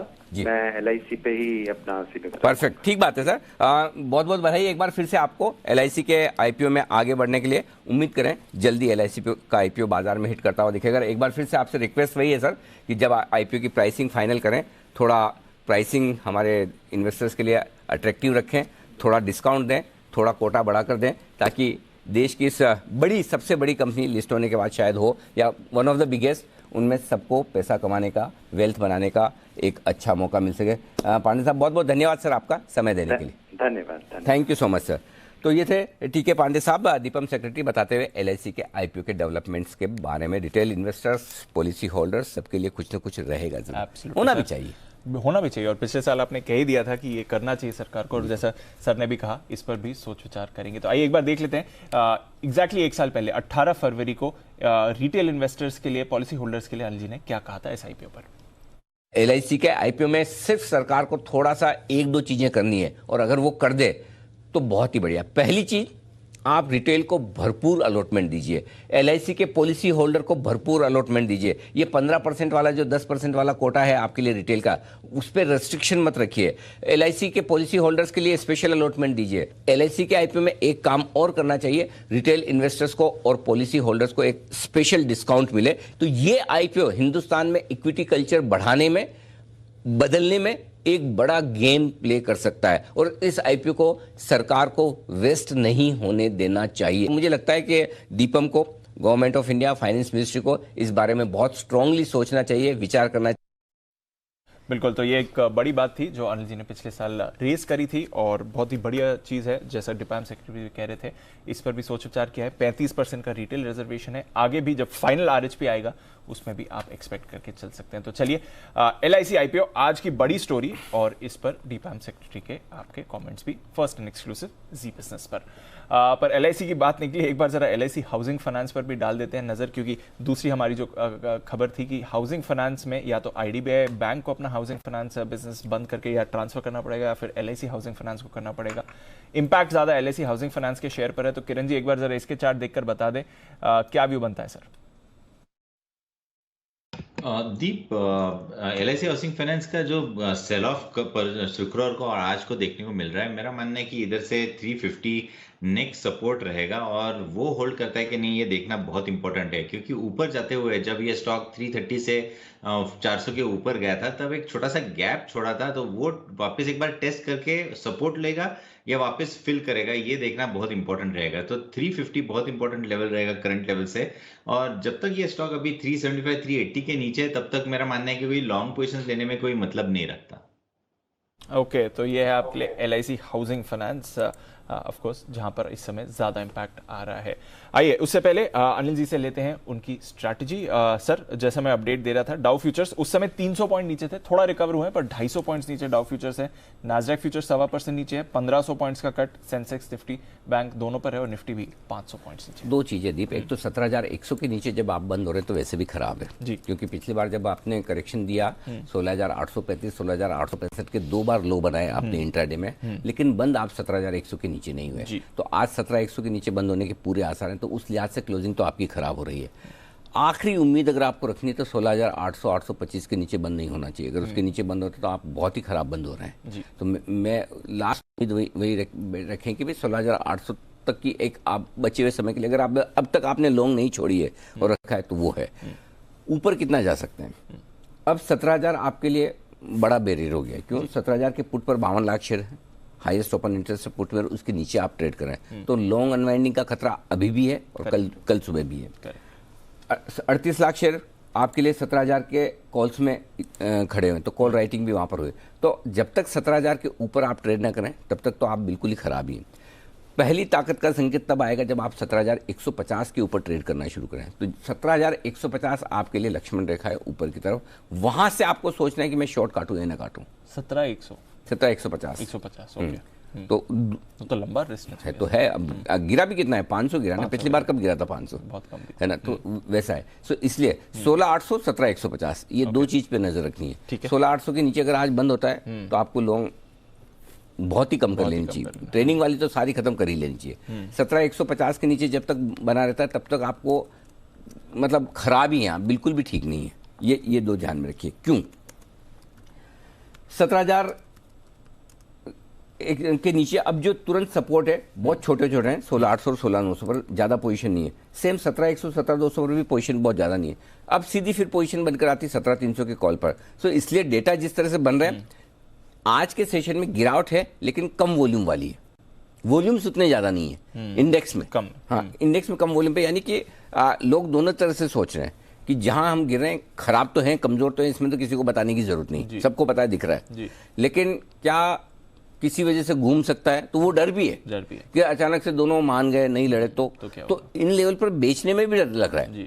शॉर्ट करने वालों को तो है ही है, लॉन्ग छोड़ने वालों को भी ये लगता है कि अगर मैंने आज ही छोड़ी और कल बढ़ गया तो उस चक्कर में छूट भी नहीं रहे। सो मेरे ख्याल से बेहतर है इस तरह की सिचुएशन में आप डिसिप्लिन रखें। अगर आपको लगता है कि इससे ज्यादा मैं लॉस वहन नहीं कर सकता तो लॉस बुक कर लें, ठीक है। लॉस बेयर करने की ताकत नहीं तो निकल जाएं, फिर आराम से बैठे।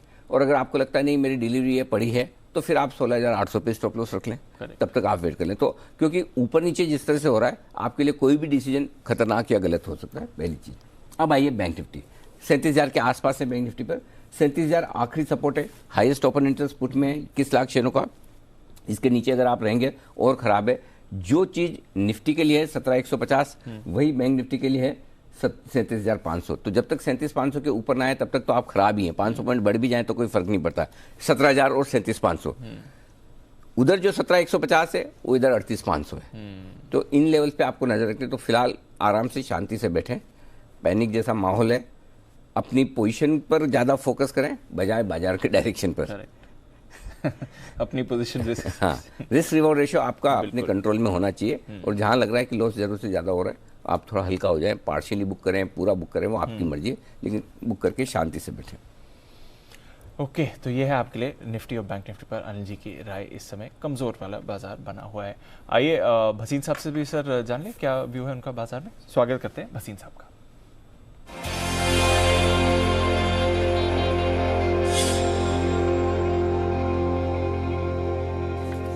स्वागत है आपका भसीन साहब, नमस्कार। बताएं सर, क्या है स्ट्रेटेजी इस वक्त की? तो अनिल जी, स्ट्रेटेजी तो आपको मैं सुन रहा था, पोजीशन बचाइए, क्योंकि ये कोई ये कोई ऑलरेडी प्री प्लान नहीं था। ये एक इवेंट होता है जहां फियर इज एग्जैजरेटेड एंड मैंने जो हिस्टोरिकली देखा है, before the first bombs are fought always markets bottom out. तो अभी तो बॉम्बिंग वगैरह कुछ हुआ नहीं, ना कोई टेक ओवर है, या अभी तो डिप्लोमेटिक बातें चल रही हैं, लेकिन fear is a great factor. लेकिन हमें लगता है कि India will remain very very insulated and जो ये टेम्परेरी फॉल है इसमें राइज भी उस तरह से ही आएगा। I have notice this last 2 weeks of the expiry this happens and then again the market rebounds very sharply. तो I am in the camp which says buy this fall because I think fundamentally जो macros weakness थी वो सब price in हो गए। You are not expensive, you are not cheap, but you are not even expensive. 16,800 पे risk reward बहुत favourable है for a 700-800 point back to 17,800 जो हमने लास्ट वीक टच किया था। तो I would say buy strategically good stocks where you are sure the downside में be limited and you can make money on the upside. अब आप कहें तो सुबह का भी अपडेट दे दूं, PEL, DLF और आपको भारत फोर्ज का, भारत फोर्ज में इंट्राडे आपसे 710 वाला 727 में बुक भी करा दिया था। और अभी भी मैं कहता हूँ real estate is going to be untouched, there is no question, क्योंकि डिमांड इज एक्सट्रीमली स्ट्रांग। साथ में एज अ फियर फैक्टर अगर गोल्ड का भाव बढ़ता है तो collateral risk will on gold means more wealth creation. अब आपके लिए दो नहीं 3 पाइज हैं, आप कहें तो मैं शुरू करूँ। बताएं सर। तो सबसे पहले HCL टेक लीजिए, टेक्नोलॉजी में सबसे बढ़िया रिजल्ट इसके थे और अभी भी वैल्यूएशन और टेक्निकली ये सबसे अच्छा है 1145 रुपए में, stop loss of 1125, target of 1180। दूसरा पिक मेरा फेवरेट GMR, जहां अगर रुपी वीक होता है तो ड्यूटी फ्री में और सेल होगी और तीनों एयरपोर्ट, तीनों टर्मिनल्स आर सीइंग रॉकिंग जिसे कहते हैं फुटफॉल। और मुझे कोई दो राय नहीं, 39 में आप पैसा कमाएंगे। 42-43 का टारगेट, 38 का स्टॉप लॉस। तीसरा है मेरा फेवरेट बॉश, जो सबसे बड़ा गेनर होएगा as the autos come back on stream. और यूएस में inflation is also more extreme because of the second hand use market. जैसे जैसे सेमीकंडक्टर का फ्लो आएगा, Bosch will be the biggest gainer. 15,800 में लीजिए, 15,300 का स्टॉप लॉस, 16,800 का टारगेट। ओके, तो ये है आपके लिए 3 स्टॉक्स यहाँ पर खरीदारी करने की राय आपके लिए आती हुई इस वक्त भसीन साहब की तरफ से। HCL टेक 1145-1150 की रेंज में खरीदी, 1125 का स्टॉप लॉस, 1180 का टारगेट। GMR इंफ्रा 39 रुपये 25 पैसे के आसपास खरीदिए, 38 रुपये 25 पैसे, 1 रुपये नीचे स्टॉप लॉस होगा और 41-50-42 के टारगेट के लिए खरीदारी करनी है। बॉश में 15,800 15,850 के आसपास यहाँ पर खरीदारी कीजिए, 15,300 का स्टॉप लॉस, 16,800 के टारगेट के लिए। धन्यवाद वसीम साहब, कल सुबह आपसे होगी फिर मुलाकात। एग्जैक्टली 17,865 उसी पर सपोर्ट लिया, 17,861 का लो बनाया है ना, लेवल याद रखना। 17,835-865 वही रेंज हम बात कर रहे हैं, प्रिसाइजली एग्जैक्टली उसी रेंज पर जाकर एक बार तो रुका है। तैयार है वागले साहब अपने बिगुल के साथ बताने के लिए एक बेहतरीन स्टॉक।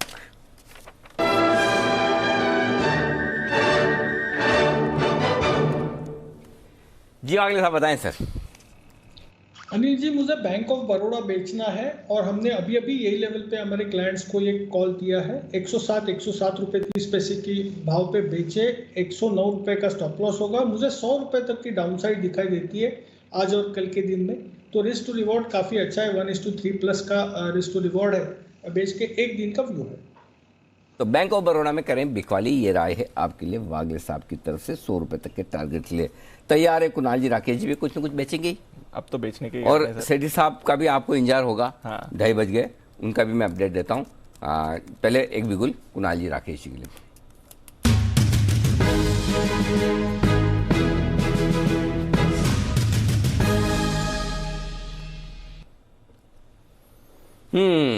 बताएं सर। अनिल जी बेचेंगे महाराजा बैटरी के अंदर नीट क्लीन क्लियर ब्रेकडाउन है, नीचे की नेकलाइन टूट रही है। Over to Kunal ji. अनिल जी देखिए, एक पैटर्न बना है जिसको डिसेंडिंग ट्रायंगल पैटर्न कहते हैं। असेंडिंग ट्रायंगल के दिन अब खत्म हो गए, अब डिसेंडिंग ट्रायंगल दिखाई दे रहे हैं चार्ट पर। डिसेंडिंग ट्रायंगल पैटर्न बना है, ब्रेकडाउन आता हुआ दिख रहा है। इस पैटर्न का अगर आप टारगेट निकालते हैं अनिल जी, तो टारगेट निकलता है कुछ 525 रुपए का, लेकिन हम लोग कभी पास के टारगेट्स देंगे। सबसे पहले स्टॉप लॉस रखें 595 रुपए पर, 595 के स्टॉप लॉस से शॉर्ट करना है। पहला टारगेट होगा 560 रुपए का, 560 का। इवेंचुअल टारगेट 545 का। बड़े फॉल के लिए तैयार हो रहा है हमारा राजा बैटरी। और अनिल जी एक सवाल है आपसे, जब आपके पास समय हो तो मैं पूछ लूंगा। समय मेरे पास हमेशा रहता है, सवाल कैसा है उस पर डिपेंड करता है। अगर इजी हुआ तो समय है, मुश्किल हुआ तो मैं बाद में दूंगा। अरे जी अनिल जी ऐसा लग रहा है कि अनिल जी विश्व युद्ध तो बाजार में हो गया। अनिल जी यूक्रेन पे हमला बाद में होगा, हमारे बाजार पर हमला हो चुका है। अनिल जी ऐसा लग रहा है। नहीं, वैसे भी एक चीज मैं बताऊं तो आपको नहीं लग रहा अनिल जी थोड़ा ओवरडन है ये रिएक्शन? देखो क्या है कि पहली चीज तो ये कि विश्व युद्ध तो है ही नहीं, लड़ेंगे तो 2 ही लड़ेंगे, बाकी सब नहीं आने वाले। पहली बात तो ये। दूसरी बात ये कि आपको लगा हमारे बाजार पे, तो हमारे बाजार मतलब क्या है? ऐसा थोड़ी हमारा ही गिरा है। जरा यूएस यूरोप दिखाओ, 3% यूरोप गिरा हुआ है। कल 1.5-2% आपका अमेरिका भी फ्राइडे को गिरा था, आज फिर गिरने का। देखो यूरोप 3% नीचे, डेक्स तो ऐसा नहीं है, सभी गिरे हैं। कुणाल जी ऐसा मतलब ऐसा नर्वस मत हो, पूरी दुनिया गिरी हुई है, अपन अकेले थोड़ी गिरे हैं। बचपन में ऐसा नहीं होता था आपके कि अगर लाइट बंद हो गई अचानक से, तो सबसे पहला काम बाहर निकल के अपन देखते थे सबकी गई ना लाइट, दूसरों की ब्रेकलेस सबकी गई तो रिलीफ मिल जाती है, चलो खाली अपनी अकेले की लाइट नहीं गई, सबकी गई। वैसे ही है, सब गिरे हैं।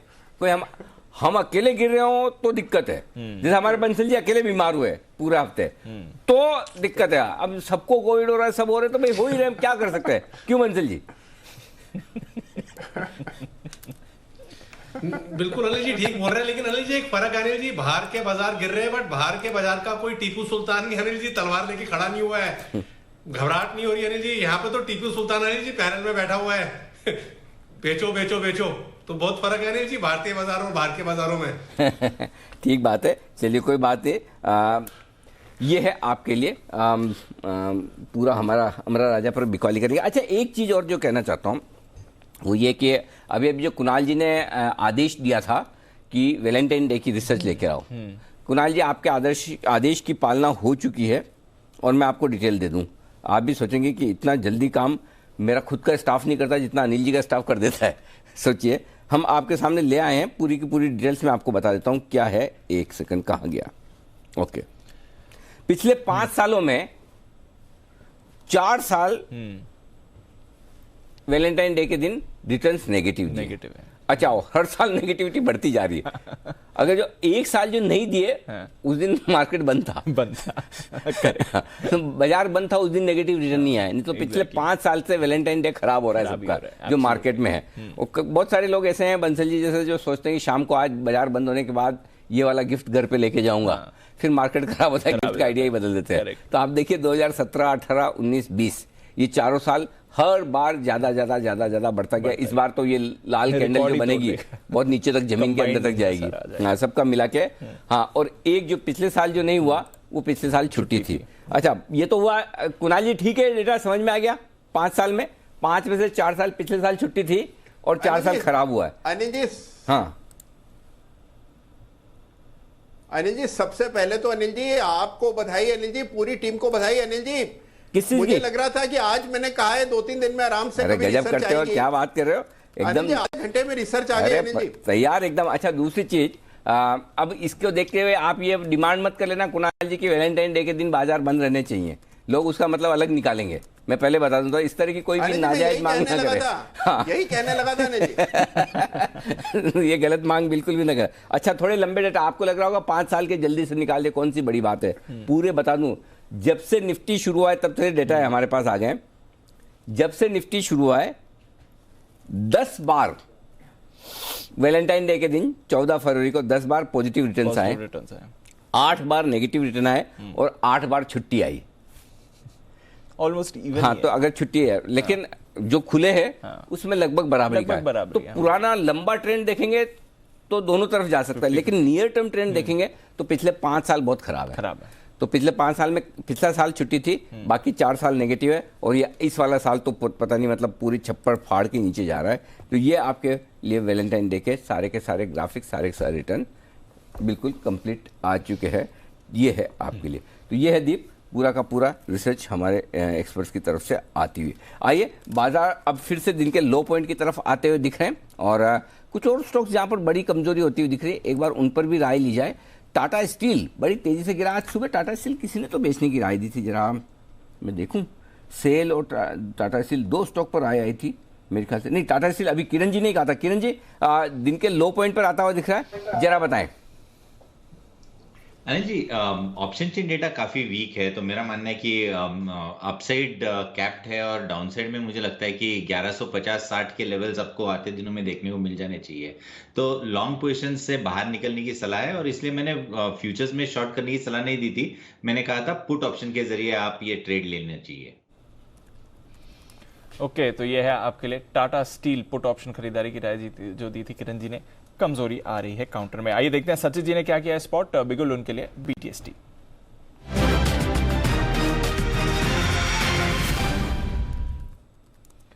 बताएं सर। दीपांशु, यहाँ पर फ्रेश वीकनेस नजर आ रही है सीमेंस इस पर्टिकुलर काउंटर में।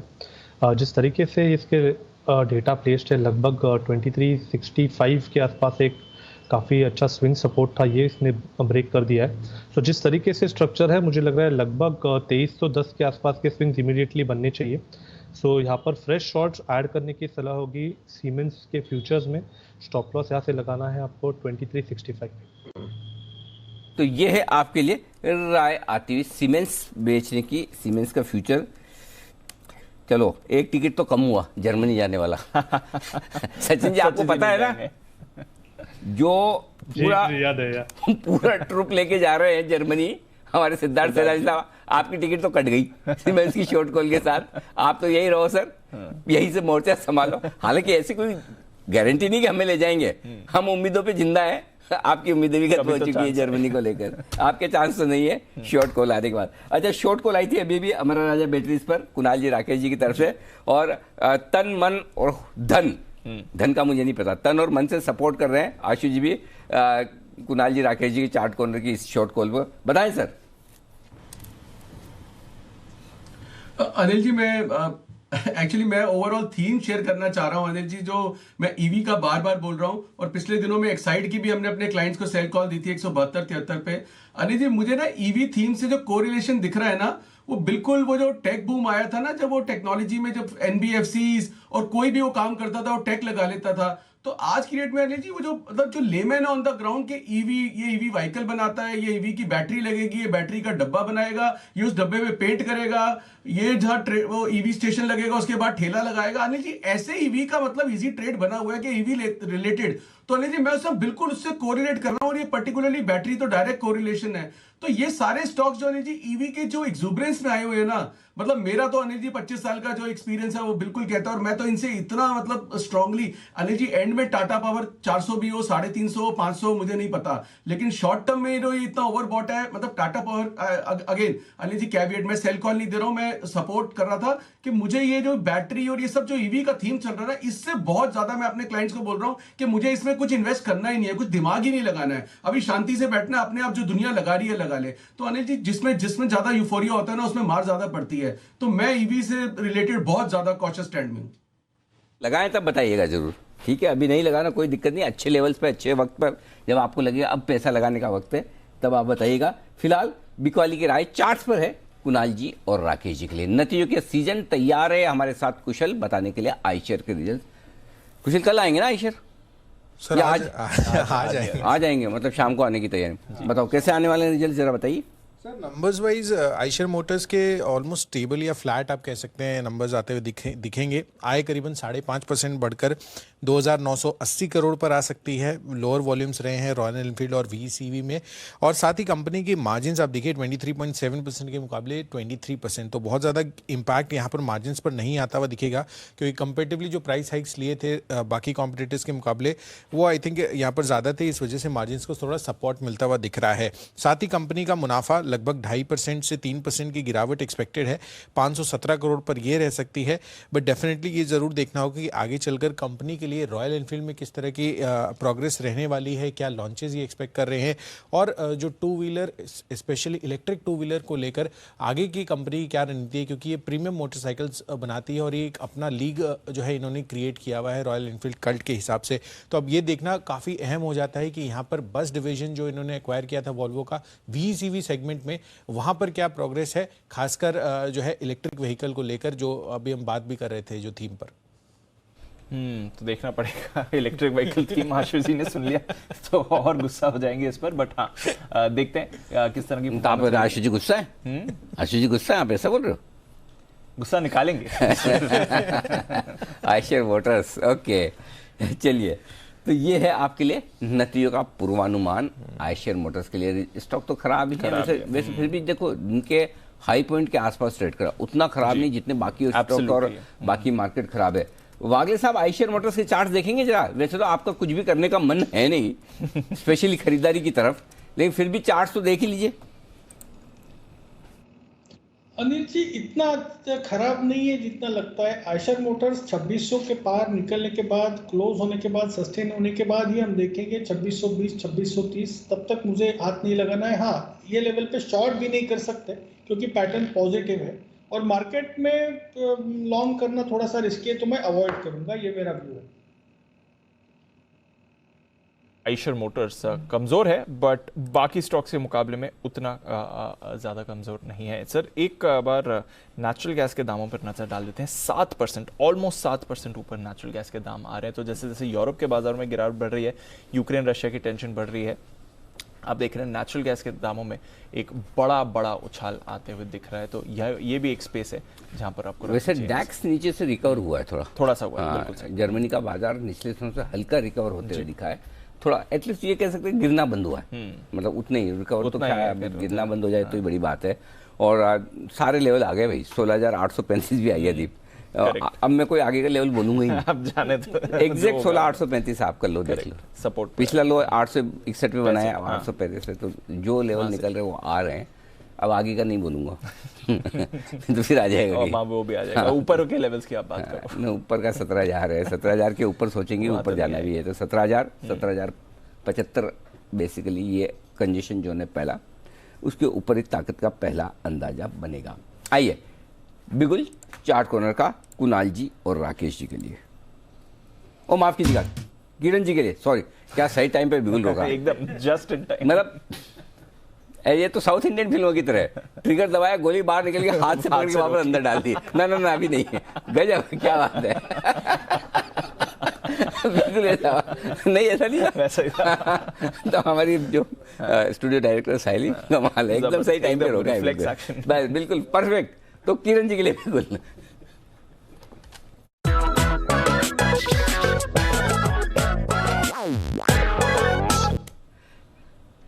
बताएं किरण जी। अनिल जी एक और काउंटर जहां पे लॉन्ग्स काफी ट्रैप हो चुके हैं वो है ऑरोबिंदो फार्मा, और ऑरो फार्मा अभी शॉर्ट करने की सलाह है। मुझे लगता है कि कल तक आपको 650 के आसपास के टारगेट्स देखने को मिलेंगे, और आपके इस शॉर्ट पोजीशंस के लिए 694 का आपका स्टॉप लॉस रहेगा। जिस तरीके से अनवाइंडिंग देखने को मिल रही है, और पुट ऑप्शंस में देखिए कि लगभग 590 600 के कॉल ऑप्शन में भी अनवाइंडिंग, सॉरी पुट ऑप्शंस में भी अनवाइंडिंग देखने को मिल रही है। मेरा मानना है कि इधर अच्छी खासी गिरावट आपको देखने को मिलेगी, और 650 के आसपास के टारगेट्स कल के सत्र में देखने को मिलेंगे। औरोबिंदो फार्मा में करें बिकवाली 694 रुपए का स्टॉप लॉस, 655। अब तो रिजल्ट भी आगे सब हो गए, इंजेक्टेबल बिजनेस भी जब बिकेगा तब बिकेगा, इंतजार है कब से, 3-4 क्वार्टर तो हो गए हमें अटका हुआ है वहीं से। अच्छा भी है जब तक नहीं हो रही डील, क्यों तो खबर तो मिलती है ना, कुछ ना कुछ खबर आएगी। आदमी की बात क्या, बात करने का मौका है बात करने के लिए कुछ तो रहना चाहिए। तो फिलहाल चार्ट पर है कमजोर, बेचने की राय किरण जी की। आइए लव मी और हेट मी शेयर 3 बजे वाला तैयार है, आशीष और देवांशी।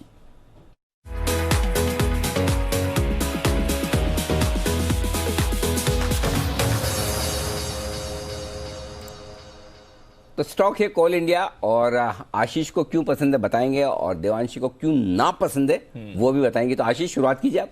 सर सबसे पहला कारण है कि डिविडेंड यील्ड, कोल इंडिया का नाम याद आता है तो सबसे पहले डिविडेंड यील्ड याद आती है। कई कंपनियों की जो डेट इंस्ट्रूमेंट्स हैं, बैंक की एफडीज हैं, इससे ज्यादा है। फिलहाल भी अगर आप देखें तो करीब 10.5% के आसपास की डिविडेंड यील्ड है, जो इस स्टॉक को बहुत आकर्षक बनाती है। बिल्कुल, लेकिन आशीष वो फायदा ही क्या जो आईपीओ के अभी भी नीचे ट्रेड कर रहा है, और आप देखिए आईपीओ के भाव से अभी भी ये स्टॉक नीचे ट्रेड कर रहा है, तो रिटर्न्स बिल्कुल बना के नहीं दिए हैं। लंबे समय में भी अगर आप देखें तो रिटर्न्स बिल्कुल बना के नहीं दिए। लेकिन उम्मीद है देवांशी, देखिए जिस प्रकार से हमने देखा था कि पिछली तिमाही में कोल शॉर्टेज की खबरें आई थी, अभी फिर से जो है खबरें आ रही है और पूरा जो एनर्जी बास्केट है इसमें हमने देखा है कि नेचुरल गैस की बात हो रही थी, वहां पर तेजी है, क्रूड में तेजी आ रही है, तो स्वाभाविक है कि आपको कोल में भी एक पिकअप देखने को मिलेगा और यहाँ पर भी एक उम्मीद है कि कीमतें बढ़ेंगी। बिल्कुल, लेकिन आप देखिए जब हमने ये भी देखा था कि दुनिया में, इनफैक्ट हमारे देश में जब हमने ये देखा था कि जो कोल शॉर्टेजेस हैं वो होते हुए दिख रहे हैं पावर प्लांट्स के लिए, तब भी हमने देखा था 1 से 2 दिन में करीब 4 से 7% तक की तेजी आई थी और उसके बाद वैसे भाव नहीं दिखे हैं कोल इंडिया में एक बार फिर। तो जब शॉर्टेज भी होती है, डिमांड भी बढ़ रही है, तभी भी हम देखते हैं कि उससे बहुत बड़ा फायदा कोल इंडिया को होता हुआ नहीं दिख रहा है। दिवांशी, क्योंकि भारी भरकम 9 रुपए का डिविडेंड दे दिया था इन्होंने, इसके लिए भी एडजस्ट हुआ था और कीमतें भी देखे तो अब बढ़ने की उम्मीद है। कम से कम 10 से लेकर 12% कीमतें बढ़ सकती हैं। पिछले 2 तिमाहियों से बाजार इंतजार कर रहा है, तो उम्मीद अभी भी बरकरार है। आशीष, हम कब से इंतजार कर रहे हैं कि जो कोल की कीमतें हैं ग्लोबली बढ़े, हमारे देश में भी बढ़ती हुई दिखे, लेकिन फिलहाल ऐसा वाला जो ट्रेंड है वो बहुत समय से आया नहीं है कि कोल में बहुत बड़ी मेटल्स की, हालांकि आप सारी कमोडिटीज देखें तो उनके प्राइसेस जो है वो काफी बढ़े थे, लेकिन कोल के बढ़ते हुए नहीं दिखे, तो उसको फायदा थोड़े से अभी फिलहाल मिलता हुआ तो नहीं दिख रहा है। बिल्कुल, लेकिन जैसा कि मैंने फिर से कहा, मैं दोहराऊंगा इस बात को कि उम्मीद है, क्योंकि मैनेजमेंट ने भी बताया था, कोल इंडिया के चेयरमैन ने भी कहा था कि कीमतें बढ़ सकती हैं, क्योंकि अंतर्राष्ट्रीय बाजारों में देखें तो 100 से 150% का उछाल देखने को मिला था पिछली तिमाही में। अभी भी काफी कीमतें इन्फ्लेटेड है, उम्मीद तो है। और एक और खास बात, इसके नतीजे भी आ जाने हैं, डिविडेंड भी आना है, नतीजे भी बढ़िया और डिविडेंड भी बढ़िया आएगा। वो तो है, वो तो आपने कहा, लेकिन आप देखिए जब तक इसकी प्राइसेस बढ़ेंगे आशीष, तब तक पूरी दुनिया रिन्यूएबल हो जाएगी और तब कोल का इस्तेमाल बहुत ज्यादा कम हो जाएगा। तो पूरी दुनिया रिन्यूएबल के आगे बढ़ रही है, तो नहीं, ये भी बढ़ रहे हैं। देखो, ये कोल गैसिफिकेशन पर फोकस कर रहे हैं, कोल टू केमिकल्स में जा रहे हो, पैसा बहुत है ना। चाहे तो नए सेगमेंट्स में एंटर कर सकते हैं, ग्रोथ आएगी, सस्टेनेबिलिटी तो है बिजनेस में। नहीं आशीष, डिविडेंड है, उम्मीद भी है, लेकिन फिलहाल पैसे नहीं बन रहे हैं। ये भी चलिए। तो देवांशी है रशिया, आशीष है यूक्रेन। मतलब आशीष सोच रहा होगा सब कुछ होने के बाद भी मेरे पास कुछ नहीं है, तो इतना बढ़िया डिविडेंड देने के बावजूद मैं कुछ नहीं कर पाया। लेकिन मैं कुल मिलाकर बाकी और पता नहीं, आप दोनों ने तर्क लॉजिक बहुत ही अच्छे दिए, इसमें कोई डाउट ही नहीं, तगड़े लॉजिक है कोल इंडिया के पक्ष और विपक्ष में। तो खाली डिविडेंड है और वो लेने का मूड है तब तो आशीष है, बाकी तो फिर भगवान मालिक है। तो इसका वैसे सबसे बढ़िया तरीका ये कि साल में ये एक आध बार है ना 100-125 रुपए की रेंज में आता है। हाँ। और साल में एक बार 250-200 की रेंज में आता है। तो जब 100-125 के आसपास है तब डिविडेंड यील्ड देखें इसका, और जब 200 के आसपास आए तो कोई कुछ भी कहे वहां पर थैंक यू वेरी मच कर दे। तो ये सब आपके लिए रहेगा बढ़िया। आइए, तैयार है वागिल साहब बिगुल उनके लिए।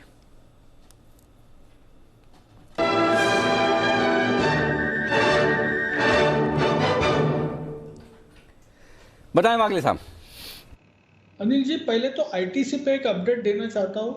हमने 223 में सुबह बात की थी, अभी 220 का एक सपोर्ट, क्रूशियल सपोर्ट ब्रेक किया है। मुझे 212-210 तक कल जाते हुए दिखता है, तो बिल्कुल होल्ड करें 223 को के स्टॉप लॉस से, या पार्टली बुक करके पार्टली होल्ड करें, समथिंग लाइक दैट। मेरा एसटीबीटी हमने अभी हमारे क्लाइंट्स को रिकमेंड किया है, वो स्टॉक है अमर राजा बैटरीज। बिल्कुल राकेश जी और कुणाल जी ने बिल्कुल सही पकड़ा है। 580 के नीचे ये बहुत वीक हो गया है। 576 का करंट भाव है, यहाँ से लेकर 578 तक बेचे, 580 के ऊपर का स्टॉप लॉस, और मुझे लगता है ये 568 to 565 आपको कल के दिन में मिलना चाहिए। वागले साहब को लगा कुणाल जी राकेश ने भी कमेंट किया और आशी भी पीछे पड़े हैं, तो चलिए मेरी तरफ से भी शॉर्ट कॉल लगे हाथ। तो अमर राजा बैटरीज में यहाँ पर खरीदारी बिकवाली करने की राय आशु सर की तरफ से भी। आइए कुणाल जी राकेश जी का चार्ट कॉर्नर।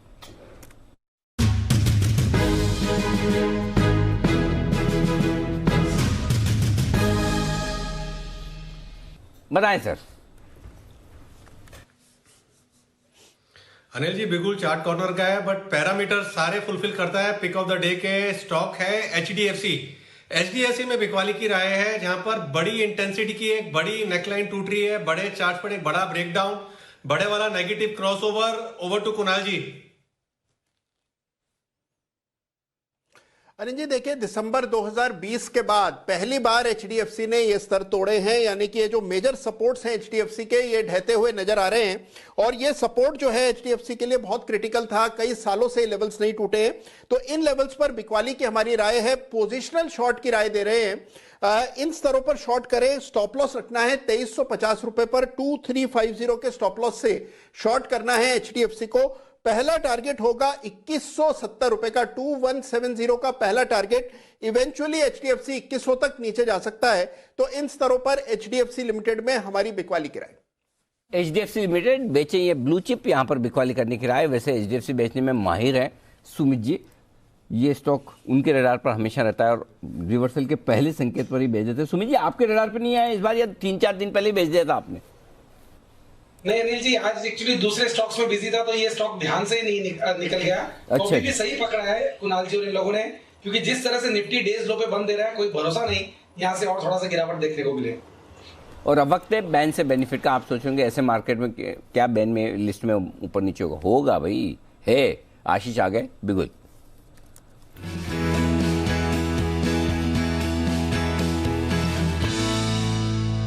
बैन में बाहर कोई आएगा? बाहर तो कोई भी नहीं आ रहा। कोई भी स्टॉक ऐसा नहीं है जिसकी मार्केट वाइड पोजीशन लिमिट 80% से कम हो। सबसे कम भी बीएचईएल की है, 86% है। तो बाहर तो कोई नहीं आ रहा। तो ज्यादातर सब बैन में जो घुसे वो शॉर्ट की वजह से घुसे। बिल्कुल सर। और शॉर्ट वाला काटने का मूड में है नहीं कि जब मार्केट खराब है तो क्यों काटूं, वापस बेच नहीं पाऊंगा।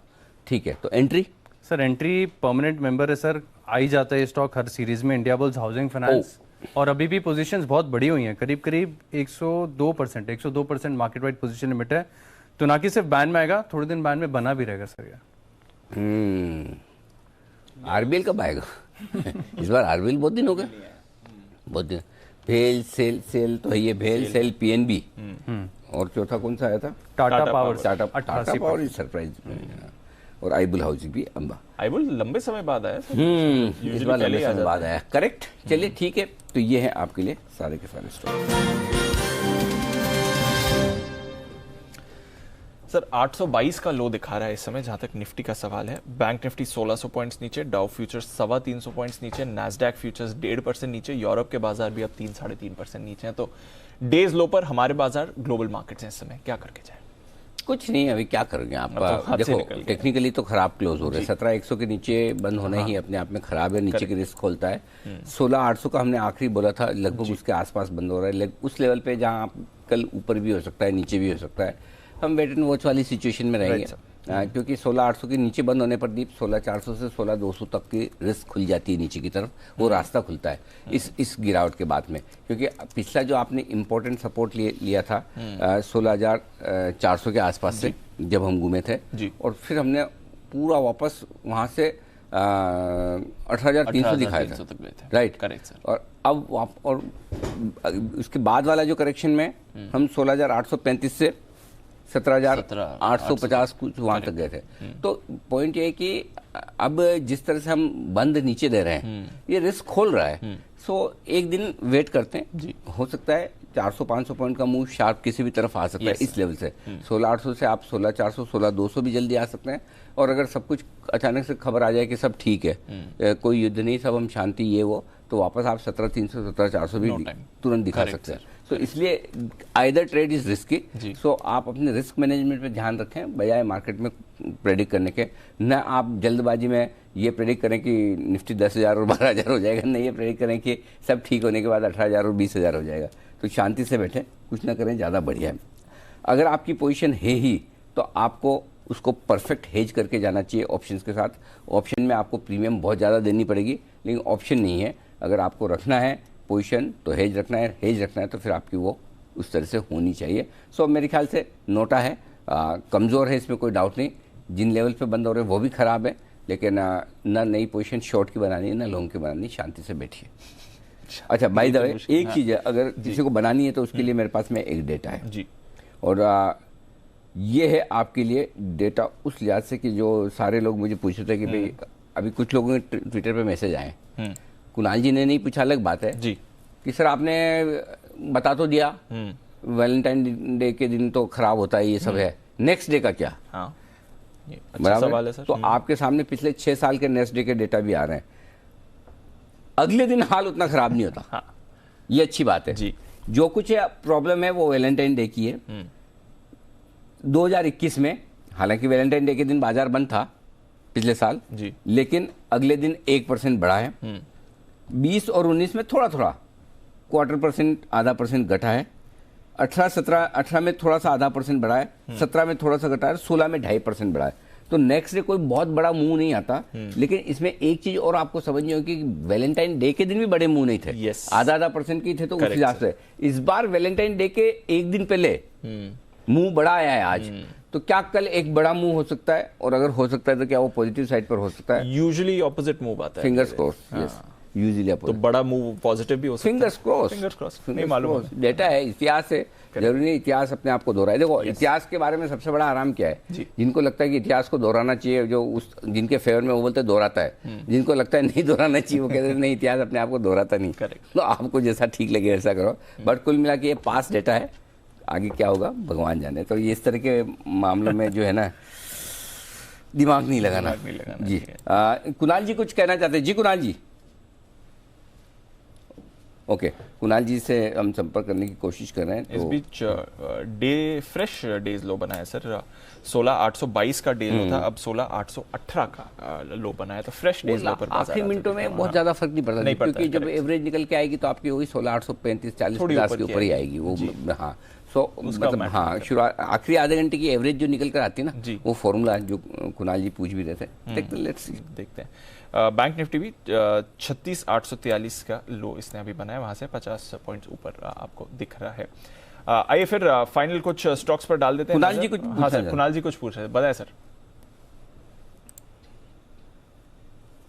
अनिल जी, मेरा एक सवाल था आपसे। अनिल जी, कई बार आप कहते हैं कि भाई अब इस लेवल पर मैं 25% अपने पैसे म्यूचुअल फंड्स में डाल रहा हूं, तो अनिल जी ये लेवल आ गया है या अभी और नीचे का वेट करेंगे आप? नीचे का थोड़ा सा वेट करेंगे, उसकी रीजन बताता हूँ। क्योंकि पिछली बार 25% यहीं पे डाला था जी, आपको याद है जिस समय 16,800-900 की रेंज में आया था पिछली बार, तब हमने कहा था कि 25% यहाँ पे डाल दीजिए, तो सेम लेवल पे फिर से एंट्री करने का क्या फायदा? करेक्ट। या तो ठीक है कि अगर मूड माहौल सुधर गया तो थोड़ा ऊपर में ले लेंगे, अगर नहीं तो 16,200 16,400 की रेंज में 25% और डाला जाएगा। तो अगर हाँ, अगर आपने पिछली बार बोलने के बावजूद नहीं डाला है तो अब डाल सकते हो, लेकिन अगर पिछली बार आपकी एंट्री 25% की यहीं पर हुई है तो मत डालो, क्योंकि फिर सेम लेवल पे एंट्री करने का फिर वो आपकी एवरेज आउट तो हो ही नहीं ना, वैसा है। तो आपने जिस तरह से, अच्छा सवाल अच्छा है कुणाल जी, अगर इसी तरह से सवाल आप पूछते रहे तो आपका भविष्य बहुत डाइवर्सिफाइड हो सकता है करियर के लिहाज से, समझ तो गए होंगे आप। ठीक है ना, तो जवाब मेरा वो देखिए जी अनिल जी आज जवाब देने के लिए तो कुछ है नहीं, तो मैंने सोचा सवाल ही करा जाए। अनिल जी नहीं, बढ़िया है, और मैं आपके सवाल की तारीफ इसलिए भी ज्यादा कर रहा हूं कि कुछ और भी लोग हैं जो अपने करियर को डाइवर्सिफाई करना चाहते हैं, तो मैं उनको थोड़ा सा मोरल डाउन करने के चक्कर में लगा हूं कि उनको ये लगना चाहिए कि पहले मैं कुणाल जी से तो बढ़िया एंकर बन जाऊं, दीप और अनिल से तो बाद में बढ़िया बनूंगा।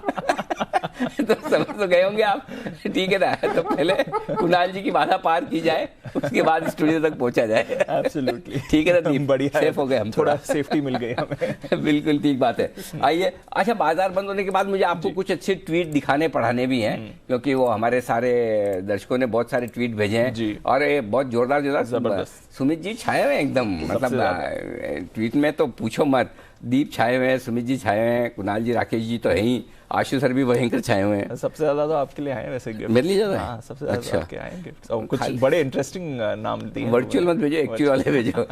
ओके, तो चलिए आखिरी 2 मिनट बचे हैं, 1.5 मिनट बचे हैं, बाजार बंद होने का वक्त है। पहले आपके सामने जल्दी से 16,800 के नजदीक दिन के लोएस्ट पॉइंट पर 550 अंकों के बड़े कट के साथ निफ्टी बंद होने की तैयारी में है। बैंक निफ्टी में 1600 अंकों से ज्यादा का नुकसान और 36,850 के आसपास बंद होने की तैयारी। 56,300 पर पहुंचता हुआ निफ्टी, सेंसेक्स माफ कीजिएगा 3% लुढ़कता हुआ 1850 पॉइंट, 4.25% का बड़ा कट बैंक निफ्टी में। आप सोचिए 4.25%, गजब का नुकसान। ये आपके लिए बाजार का क्लोजिंग प्रोविजनल क्लोजिंग जो इस वक्त दिख रही, एकमात्र टीसीएस है, इसने भी सही समय पर अपनी रिकॉर्ड डेट दे दी, नहीं तो 2-3% ये गिरता तो ये और गिराता बिल्कुल कम से कम टीसीएस एकमात्र है जिसने इज्जत बचा रखी है कि मैं हरे निशान में हूँ। बाकी सब के सब 49 स्टॉक निफ्टी के लाल निशान में, और सबसे ज़्यादा नीचे है JSW स्टील 6.5% का बड़ा कट, HDFC लाइफ 6% नीचे, ITC 6% नीचे वागले साहब की वजह से, टाटा स्टील 6% नीचे है ये किरण जी की वजह से, और SBI यहाँ पर भी नुकसान है जबरदस्त। ये स्टॉक हैं जो आपके लिए हैं कमज़ोर, वायदा कारोबार की तरफ आई है। 4 स्टॉक हरे निशान में, एक क्यूमिंस है जो रिजल्ट के पहले हम बात भी कर रहे थे कि अच्छे रिजल्ट रहने चाहिए, और क्यूमिंस अभी भी हरे निशान में टिका हुआ, पीछे TCS है, पीछे ONGC है और गुजरात गैस ये मजबूत है। कमज़ोर शेयर मैं नहीं बताऊंगा, दीप आप बताइए। सारे के सारे सर कमज़ोर है। वैसे एक डेटा पॉइंट, जनवरी 2021 के बाद परसेंटेज वाइज अगर आप देखें तो निफ्टी के लिए सबसे खराब दिन आज रहा है। जनवरी 2021, एक साल से ज़्यादा, एक साल से परसेंटेज वाइज सबसे बड़ी फॉल आई है। वो प्री बजट शो फॉल एक बार आई थी, आपको हुआ था याद एक चीज कि जब तक कोरोना है तब तक बाजार गिरेगा नहीं, उसके बाद जब से कोरोना गया तब से तकलीफ शुरू हो रही है। जब से हमें लगा कि ओमिक्रॉन से नहीं डरना है कोरोना, तब से देखो बाजार चलना बंद हो गया। अब फेड और यूक्रेन डर, अब सब डर है। जब तक, इसलिए मैं बोल रहा था जब तक वो मास्क लगा रहने दो भाई जैसे निकाला वैसे आगे परेशानी। मार्केट पर मास्क ये लगाने की जरूरत है। चलिए हो गए बंद, अब और क्या है, फाइनली अब बाजार स्टेबल होंगे, कल सुबह 9:15 बजे तक रहेंगे स्टेबल। फिलहाल 16,814 पर प्रोविजनल क्लोजिंग है, 56,333 पर प्रोविजनल क्लोजिंग सेंसेक्स की है, 36,837 पर प्रोविजनल क्लोजिंग बैंक निफ्टी की। अच्छा आगे बढ़े उससे पहले बता दें, जो वो हमारे दर्शक जिन्होंने कुछ बेहतरीन ट्वीट, इंटरेस्टिंग ट्वीट भेजे हैं, सारे भाई लोगों आप इधर उधर ना हो जाएं, जरा ध्यान से सुने, किसी के लिए भी ट्वीट हो सकता है, आप लोगों के लिए ट्वीट भेजे हैं हमारे दर्शकों ने, तो मैं जरा कुछ चुनिंदा ट्वीट आपके सामने रख दूं, किस किस के लिए क्या है जरा लाइए स्क्रीन पर। हाँ तो ये मयूर जी ने भेजा है, निफ्टी तो जाएगा ऊपर आज नहीं कल, अनिल जी के लिए CDSL। अच्छा, निफ्टी में जल्दी है रिकवरी आनी, सिमी भौमिक के लिए देवयानी, निफ्टी में कमाल करेगी वेव सी, सुमित जी के लिए MMTC, मंदी मंदी करके मार्केट दिया कूट, आशुदान जी के लिए निफ्टी पुट। वाह क्या बात है, मतलब गजब मयूर राठी साहब, क्या क्रिएटिविटी होती दिख रही है हिंदुस्तान में, सब लोग मतलब शायर हो गए। और ये है किसने, अच्छा oh my God, Vedanta Polyplex, ये सब ITC, क्या बात। अनिल जी हैं एकदम क्लासी, इनके लिए BSc। वाह, अनिल जी के लिए गाइडेंस नहीं होता कॉम्प्लेक्स, इसलिए उनके लिए पॉलीप्लेक्स। अनिल जी की स्माइल है मीठी सी, इसके लिए उनके लिए ITC।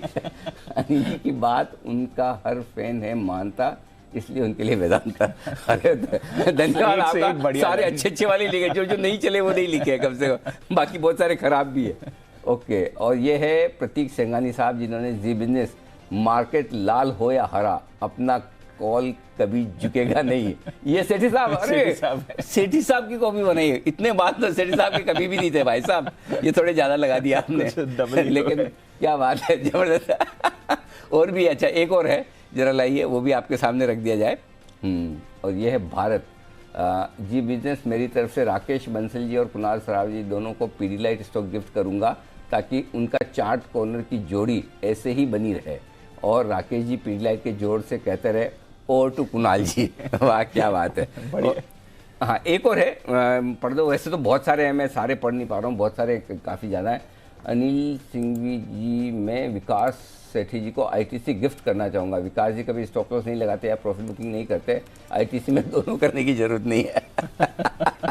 ITC में तो नीचे जाता है ऊपर जाता है, तो कुछ भी करने की जरूरत नहीं है। भाई जो लोग इंतजार करते हैं सेठी साहब का, सेठी साहब ने आज भरपूर फायदा उठाते हुए सिचुएशन का नोटा का इस्तेमाल किया है। बोला आज नोटा का इस्तेमाल करूंगा, और आमतौर पर ये देखा गया कि जब भी सेठी साहब ने नोटा का इस्तेमाल किया उसके बाद बाजार ज़्यादा गिरा नहीं, मतलब 1-2 दिन में उसके बाद बाजार वापस ट्रैक पर आ जाता है। तो ये है आपके लिए, चलिए बढ़िया है, चलता रहता है, पार्ट ऑफ लाइफ है। तेजी भी हमने इस तरह की कई बार देखी है, मंदी भी होती है, मार्केट की यही खूबी और खासियत है, कभी भी किसी भी तरह के मुंह आते हैं, ठीक है, ये वक्त भी गुजर जाएगा, कोई चिंता नहीं करते। तो कई बार वो कहता है कि बोलते हैं ना कि मंदी का तो वक्त आता है, तेजी का दौर आता है, आएगा कब आएगा वो नहीं कब पता। आएगा वो पता हाँ, उसके लिए तैयार हैं, जब आएगा तब उसके लिए तैयार हैं। लेकिन फिलहाल विदा लेने का वक्त है। फाइनल क्लोजिंग आ चुकी है 16,842 पर 531 अंक के नुकसान के साथ, 36,908 पर 1,600 अंकों के नुकसान के साथ बाजार हो चुके हैं बंद, स्टेबल भी हो चुके हैं हमारे बाजार। लेकिन कमोडिटी बाजार अब एक्शन में है और भरपूर एक्शन में। उससे पहले विदा लेंगे। कुणाल जी, राकेश जी, वागले साहब, आशु सर, साथ ही सुमित जी और किरण जी, आप सबका बहुत बहुत धन्यवाद समय देने के लिए। और कल फिर से आप सबसे मुला। अच्छा, वागले साहब भी आज ओड मैन आउट। वागले साहब कौन सा कलर पहना? ब्लैक आपने? नहीं, रेड है। ओ हाँ, लाइट लगी तो पता है। रेड ही है ना सर? हाँ अनिल जी, मरून और रेड के बीच में। हाँ, तो मतलब मैं वही सोचा कि हाँ, आपका भी गिरावट में योगदान पूरा है। मुझे लगा हम सभी मिलकर मार्केट गिरा रहे हैं, तो आप भी पूरा कंट्रीब्यूशन अपनी तरफ से कर रहे हैं। धन्यवाद आप सबका। कल सुबह फिर से होगी आप सबसे मुलाकात। मुझे दीप को इजाजत दीजिए।